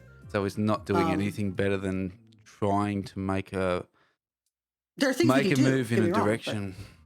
Yeah, there's things we can do, but the direction we've been going with these assault weapon bans and magazine limits, it does nothing but piss off centrist gun owners and to some extent leftist gun owners. That's where I am. I'm a leftist gun owner. I am very supportive of firearm rights. That doesn't mean that I don't think that there's things that can change to some extent. But to flat out try to ban something that extensive, there's 25 million, if I remember correctly, quote unquote, assault weapons in the U.S. When they did it in 1994, it was 175,000. And you know what happened in 1994? This may be correlation. Correlation does not equal causation, but there was the Republican Renaissance. They swept the midterms after they passed that. They swept it. So in comparison, what was the rate of mass shootings, especially within schools, around 1994? Regarding it was 90s is when it went up. Yeah, it was starting to go up. Yeah, but comparison to now. mean, was there as much outcry for these mass shootings and I mean, Columbine in happened schools? during the ban. Yeah, so since then, look how many you've had. Sandy Hook, Uvalde, Yeah, the most recent one like this. I understand this. Don't get me wrong, I do. Yeah. I failed and to I don't want to see- really get into the debate on this. I'm just simply saying that by pushing hard on gun control, you are only alienating the centrist Republicans that really don't want to vote Republican, but damn, they're going to take my guns, so they're going to vote Republican. And this is You're what only alienating some Democrats who are gun owners that will just stay home because they'll feel kind of politically homeless to some extent, because we've made this a major issue of the campaign and of the midterms is gun control. It's cutting off your nose to spite your face. While a good chunk of the liberal base within the Democrat Party is for gun control, you lose the weeds on it, and you have more and more. You lose the ability to win those elections. Yeah, you have more and more minorities nowadays that are buying guns. Yeah, but I don't see that's like one of the fastest growing demographics is minority groups. As a political issue. Is it not viewed? And this is probably, as you said, outside looking in. Is it not viewed as a major health risk? Shootings is the leading cause of child death in America. No, they're not. No, they're not. What is? That is not the case. The reason they say that is because they're lumping in anywhere up to 18-year-olds and even higher. It's not children. Those are people in the cities who are shooting each other, 16 to 18-year-olds. That's where the death rates come from. When you say I'm talking about children kids. have the highest rate. No, I'm not saying children have the highest rate of death. All right? Gun violence against children. That's what I'm saying. Yeah. Gun violence against quote-unquote children. It's not. What is? It's not the highest risk. It's up there, isn't it? It's a little bit higher, yeah, but it wouldn't say it's probably the most. And I don't have the figure right now. I do know it's not the most, but I know we have 100. We looked over this. It was like 100,000 people a year die to opioid overdose, and like 40,000 die to a gun, or even it might even be less. Drugs is a big fucking problem, right? Yeah, but we don't talk about it. Now here's the thing. This is where I guess now we're kind of getting into this. My pie in the sky, what we need to do to solve this problem. There are things we can do for guns, and we can discuss that, the little minutia of things. We need to focus on the wage gap. You have people who, a lot of these shootings, the actual violence, I'm not talking about the school shootings, because each situation is tailored. Like, even different school shooters are tailored. You can tailor your response to those. You have your psycho, like, Sandy Hook types that they're just going to kill a soft target. You have your right-wing conservative psychopaths that are going out and shooting black grocery stores. But and you can't, synagogues. The fact that these people are easily able to walk in anywhere and access that type of firearm with zero restriction, right? What do you mean? There is restriction. There's a lot of restriction. When we say restriction, what was it, like Parkland? The Parkland shooting, if I remember correctly, that was the one where they shouldn't have gotten the gun, but because the FBI dropped the ball with a NICS check, they were allowed to have it. I think it was Parkland. They can walk into a supermarket there, or Walmart, and purchase an assault weapon. Walmart doesn't send ammunition anymore, does it? In some places, yeah. But the availability to walk in and my legally... local Walmart doesn't sell guns. They sell ammo. To legally purchase an assault weapon, right? Well, I mean, that's... I don't want to get into this. I don't want to get into this because we're going to start arguing. I'm not arguing. Look, my position here, and I like guns, right? Over here, and it's a very common misconception that we have no guns or that we gave up our guns or whatever. There is more guns now than when, John Howard brought in the restrictions and yeah, what was that? What was 97? 96. Wasn't it 96? 96. Port Arthur. Port Arthur. After the Port Arthur massacre. What I don't understand and what I just can't fathom is just the blatant disregard for human life and children for the sake of a gun, right? Now, I do understand there is a lot of fear there and the idea of having an equalizer because there is so many guns getting around. There's 400 billion guns. But I just cannot understand the, as I said, blatant disregard for human life. The bullshit excuses for coming up with not even trying to address the issue. In my opinion, you can levy that blame at the gun control lobby as well, because they're not proposing things that will actually fix the problem. None of them are. But not even wanting to banning talk the guns about, isn't going to change it. Not even wanting to talk about it or it not becoming a major political turning point is not going to fix it either. If it's not on the bill and it's not going to be a constant push for these politicians, they're gutless in my opinion. Because these are the future of America. These are the future generations that are just being cut down constantly in these mass shootings. So to not even try, I mean, it's really not that constant. Like AR, oh god, I can't even remember the figures, but it's like a fraction of a percent of all gun deaths are by assault rifle or assault weapon rather. It's really mainly not handguns, isn't it? Compare that to the rest. It's handguns in inner city violence. But I guess the difference between a society world. like ourselves in Australia or even Ireland and America is our guns are they're sports and leisure tools and they're farming tools. Whereas so in Ireland or in Australia, like if you shoot someone with a gun, you'd better be a soldier or a police officer or somebody stopping somebody with a crime. We can't just shoot somebody for self-defense. Well, you can't defend yourself with a gun here. It's not a weapon that we allow you to defend yourself with a gun. It's a very different, you know. But the difference is, I guess, that I see in America is that there are already, like, we were never in a position in Australia like America is, where not only the majority of the people have guns, but the super majority. If you're looking at, they've got 300 million people and you've got 400 million guns. And that number is an estimate. We don't even know. Estimate. And that's right. You can't that's actually probably tell. A conservative estimate. We probably have more. Absolutely. But it's a culture issue. It's obviously we didn't have this back. Access of guns. I believe, obviously, that access of guns, the easier the access of guns, no matter where you are, and the amount of guns are going to lead to more gun deaths. Absolutely. But I'm going to challenge that. But, we had, and I'll let you challenge it, but I understand that in America, the issue is it is a constitutional right, and the view on guns is seen very differently than it is here.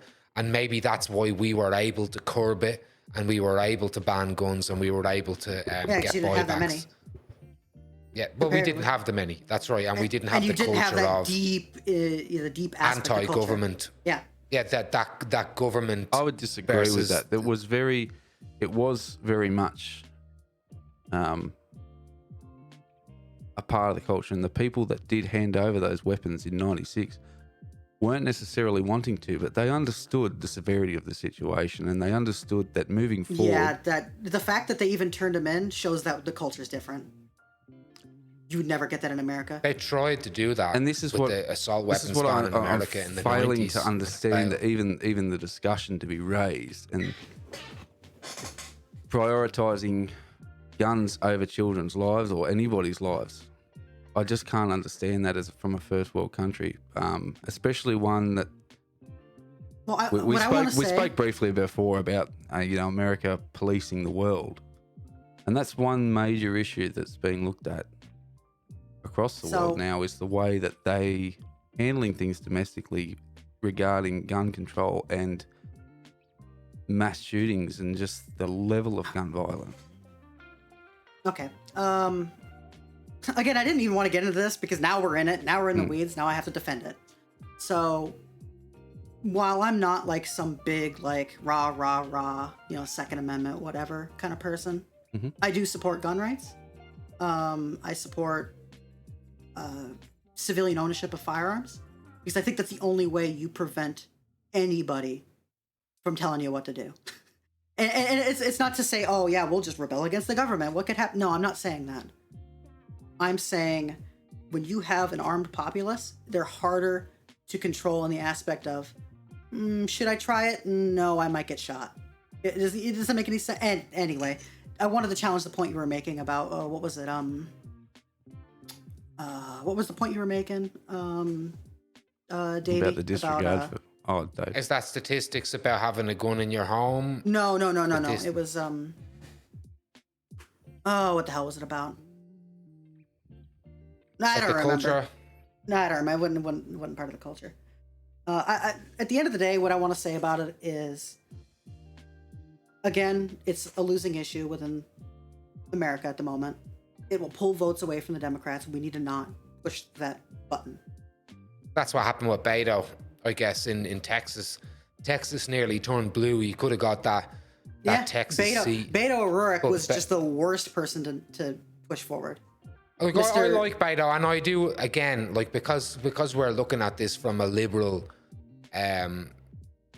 outside of America view, we look at it as like, how can you not do this? But you see, the problem is there's not the groundswell. There is not the support for it. So you end up losing your candidate that would have even had any kind of pull in changing the culture. The person, Mr. Oh hell yeah, we're gonna take you AR-15s is running in Texas for governor. Are you kidding me?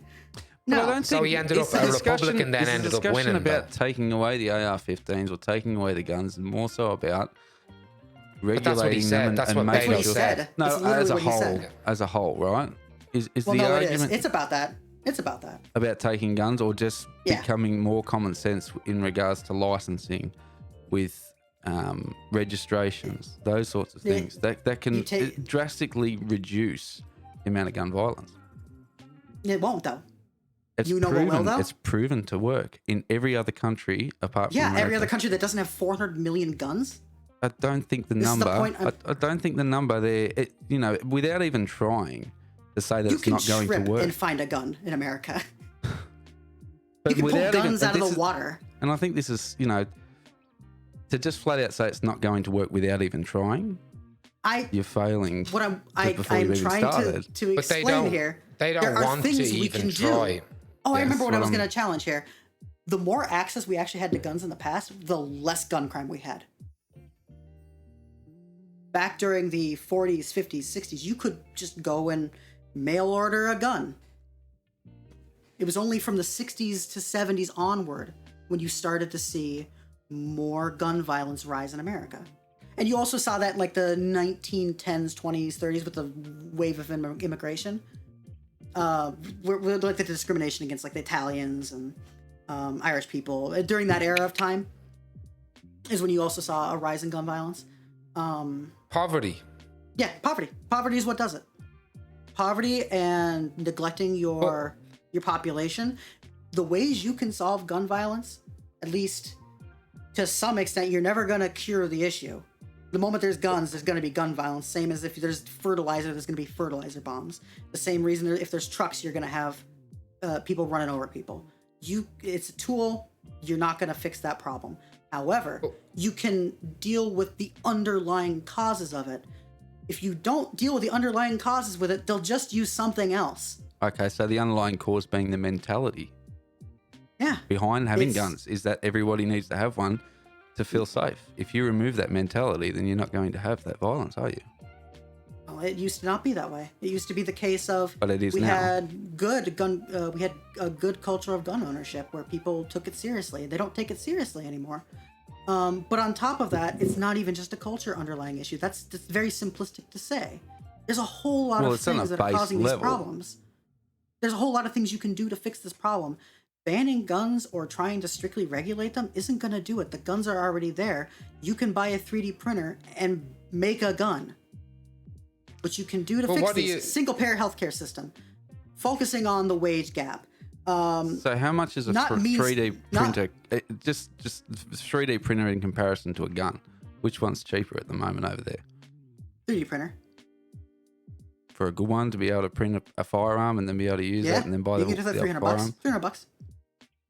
And how much is a gun? What do you say to buy? Anyway, what do you say to people? What do you say to people that like? So we have mental issues here in Australia and all over the world, really, at a similar rate, and we have disenfranchised people with the government. We've a lot of similar things with the US culturally in terms of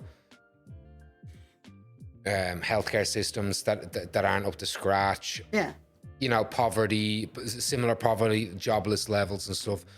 But then the argument becomes, well, and even with suicide rates, because we generally attempt suicide, I should say, at a similar rate to Americans. Yeah, and Korea has a higher suicide rate.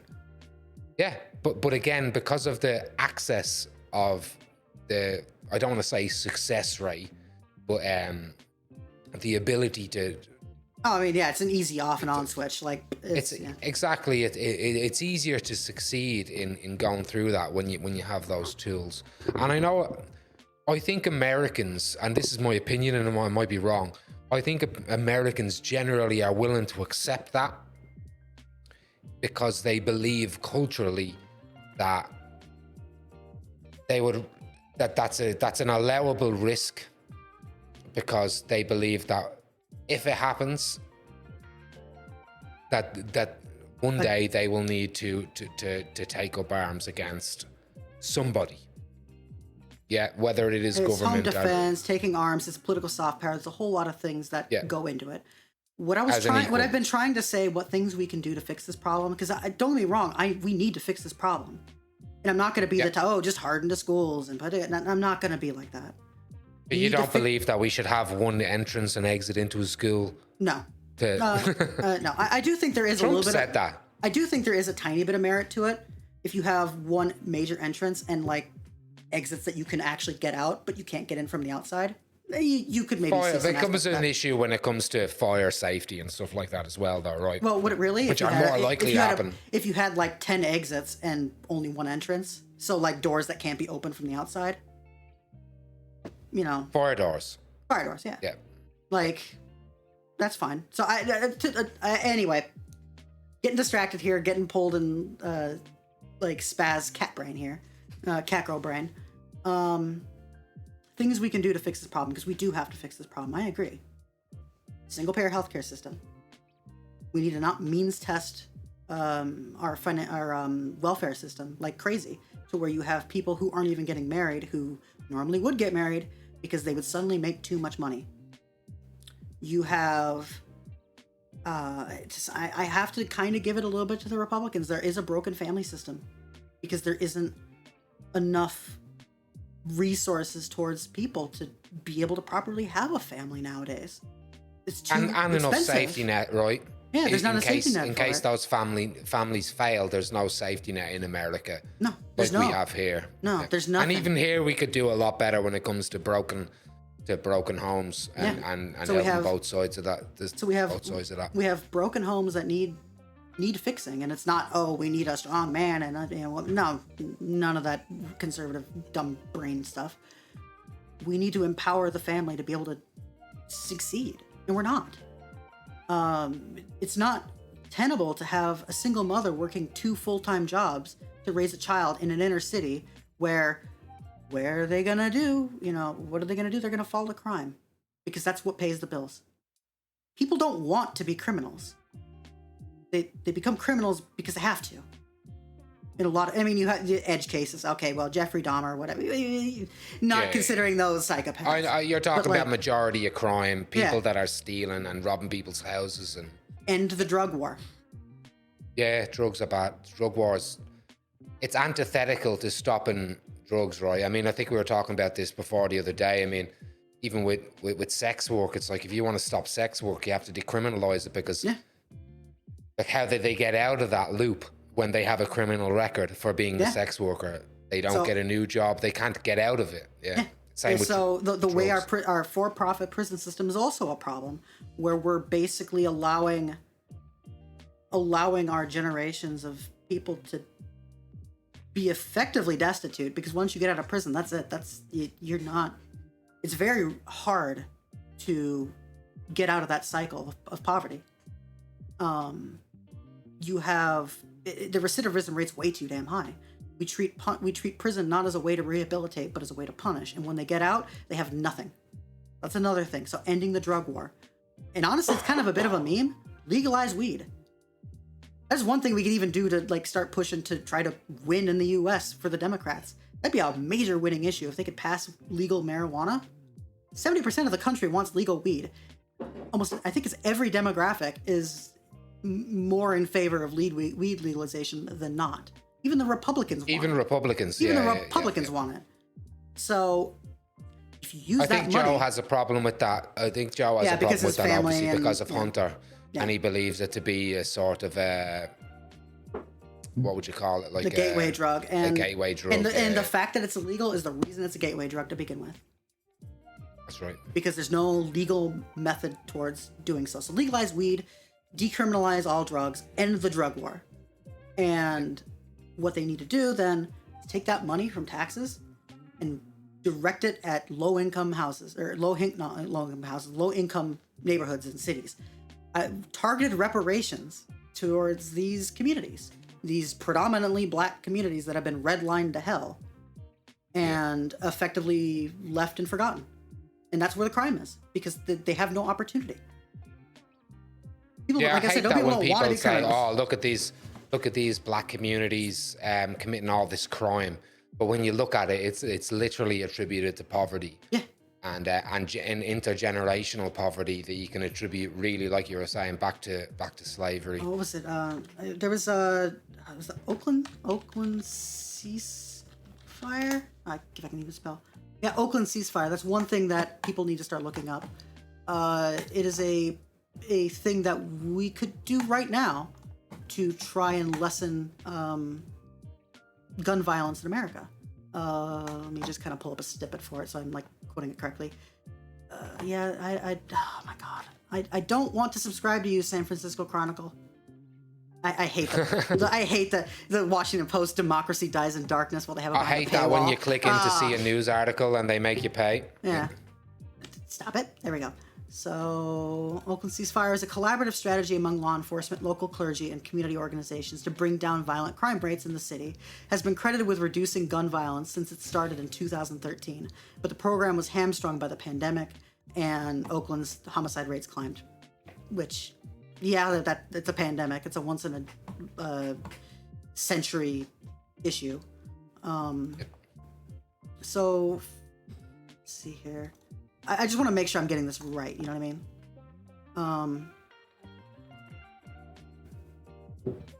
Let's see here.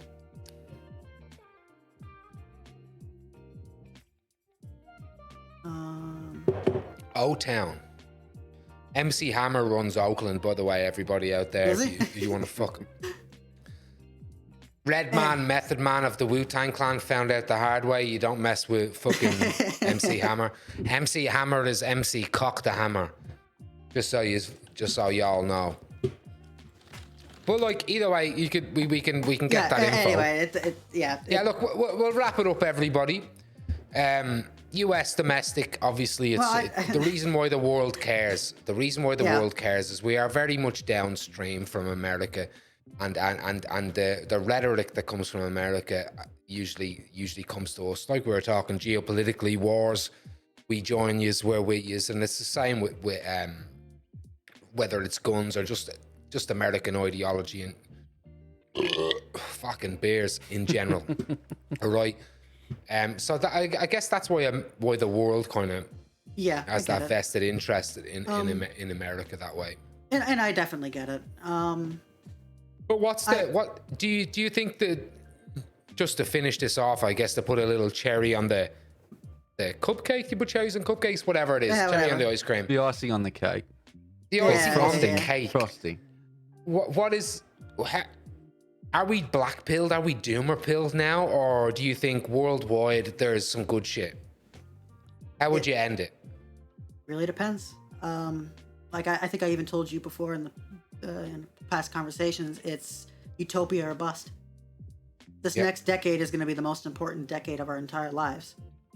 And if we don't get it right, that's it. I don't know how we recover. But I do think we will.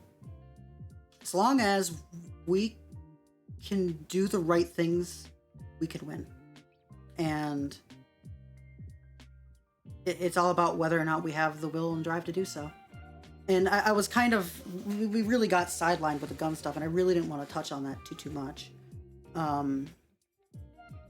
But there are things we can do to win. There are things the Democrats can do to stop this, and they need to do it.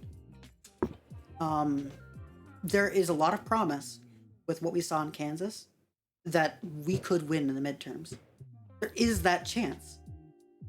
We don't have to just like completely go doomer pilled on it, but we need to take the proper actions. We need to stop funding these far right candidates to push the Overton window further.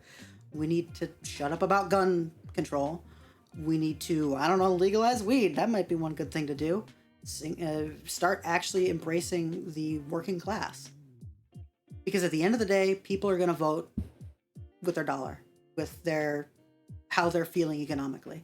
At the end of the day, as much as we like to say, you know, voters will vote for what we tell them to, if they feel that they're not getting a fair shake, then that's going to reflect in voting. And it's not even about people voting and crossing over to vote Republican because we're in a recession. It's people feeling like they can't even, that doesn't matter. They're going to get doomer pilled, you know, like we were just saying. So having that sort of hope is important, because if we don't, you'll just stay home and you'll let them win. So I guess there's things we can do, and there's a real good chance we can do it. We just need to do it. And geopolitically, it's sort of the same case. If we play our cards right, this will be a thing of the past. China will go through change here in the coming years. Russia will flounder because they've already lost. It just matters whether or not we decide we want to fully back Ukraine, whether or not they stay as they are or if they return back to their original borders. But that's neither here nor there. Russia's already lost. The world has been emboldened. And there's a lot of good that can come. We just need to do everything right. And I think having that sort of, you were saying, the space communism, you know, that's our pie in the sky, you know. Shining light on the hill. Yeah, I think that's important. Because without utopia, or without a brighter side at the end of everything, there's nothing. There's nostalgia. There's apathy. There's looking back, and we can't look back. We need to look forward. Well, you heard it there, Firesiders. So We need to strive for utopia, which is like the best of our ideals and the best of our most shiny idea of what the future can be. and keep fighting for it. And keep fighting for it. And look, thank you, Empress Julia. Thank you for coming here. Thank you for sharing that American that American view of the world. I mean, we've been wanting to get an American on here for a long time. It's that fucking second season now. Even the insight to you know a lot of the political issues that we don't get to read into a lot more. Yeah, it's been good. Thank you for coming on. Yeah. And even then, I'm not even like a monolith within as you could probably tell based on other Republicans or not Republicans. Wow, I screwed that one up. Based on other, yeah, it's a mask. No, based on other, we've been talking about the Republicans so damn much. Based on other Americans that you've talked to, I'm probably an aberration, I'm assuming. In a lot of cases. I talk to either people that are either far right or far left, and you've always kind of fell right in the middle. Except I'm not right a centrist. Now because, but you're not a centrist, which you're on the left. But yeah, I'm a leftist. It's just I have a more pragmatic view of the world. You were talking about with Romney, which is interesting, where you divided his personal views from his, you know, the way he acted. I'm sort of the same way. Yeah. You know, I have my prescriptivist stuff and my descriptivist stuff. And the majority of the time I fall in descriptivist. Prescriptively, I don't want Russia to win at all. I don't want China to win at all, which kind of fits with my descriptivist sort of explaining of the situation. And we kind of got into that a little bit. But I also don't like the crap the U.S. is pulling with Ukraine, where we're letting people die for a geopolitical point. We're like the shit we do with the IMF. We didn't even touch on Cuba. How we have continued to sanction and embargo Cuba. That needs to we need to remove that with what's going on now. Their infrastructure is crumbling even worse than the U.S. to where they can't even keep the lights on. They just had a recent fire where their oil tanker, oil storage or whatever, just burst into flames. It's going to take years to get back on track. Their power plants are crumbling. They can't support the population. They're going to go through a major humanitarian crisis. And we're just not doing anything about it. And before, Cuba had Venezuela to help them. And before Venezuela, they had the Soviet Union. What do they got now? Russia? Russia can barely do anything about it because they're going through their own thing. China is too. Venezuela is. They're all going through issues. Cuba's got nobody. And say what you want about their politics, whether you're right, left, tanky, anarchist, whatever. The people in Cuba need our help. And if you want to think of it as a American, America first, rah, rah, rah, Trump BS, like a lot of people do, think of the consequence of refugees flooding Florida like they did in the 80s. That's what you want to say to the Republicans, because that's what'll happen. People die, and we're going to see drownings as people try to escape Cuba because it's not sustainable anymore. And on that lovely note, everybody, on that dark note, Firesiders, thank you, Empress Julia. Where can we find you? Where can these crazy Firesiders find you if they want to hear a bit more? So I used to stream on Twitch, and I've sort of taken a break because I'm going to transition mostly over to YouTube, right? I don't have like a custom URL where you can look me up. Like I don't have enough following yet to have that. But my name currently is Empress on YouTube, which good luck finding that when you look it up. We'll stick a link in the description. You have a better chance here. finding me on Twitch, not Twitch, Twitter, because I'm pretty big on Twitter. Not big, but I'm usually very active on Twitter. You can find me, and it's the Empress Julia, I believe. Cool. Yes, at the Empress Julia. So no spaces, no underscores, nothing. Just no spaces, no underscores. Check her out. It'll be in the description. Yeah, it'll be in the description. Don't even trust us. Go down there, motherfuckers. Check it out. Thank you for coming on. Illuminating. And thank you very much. And you Firesiders, everybody. We're going to raise our glasses. I would raise my glasses to you, but I don't have hand tracking. I will get there. I will get there. In spirit, I am raising my Mountain Dew Zero. Have a good one.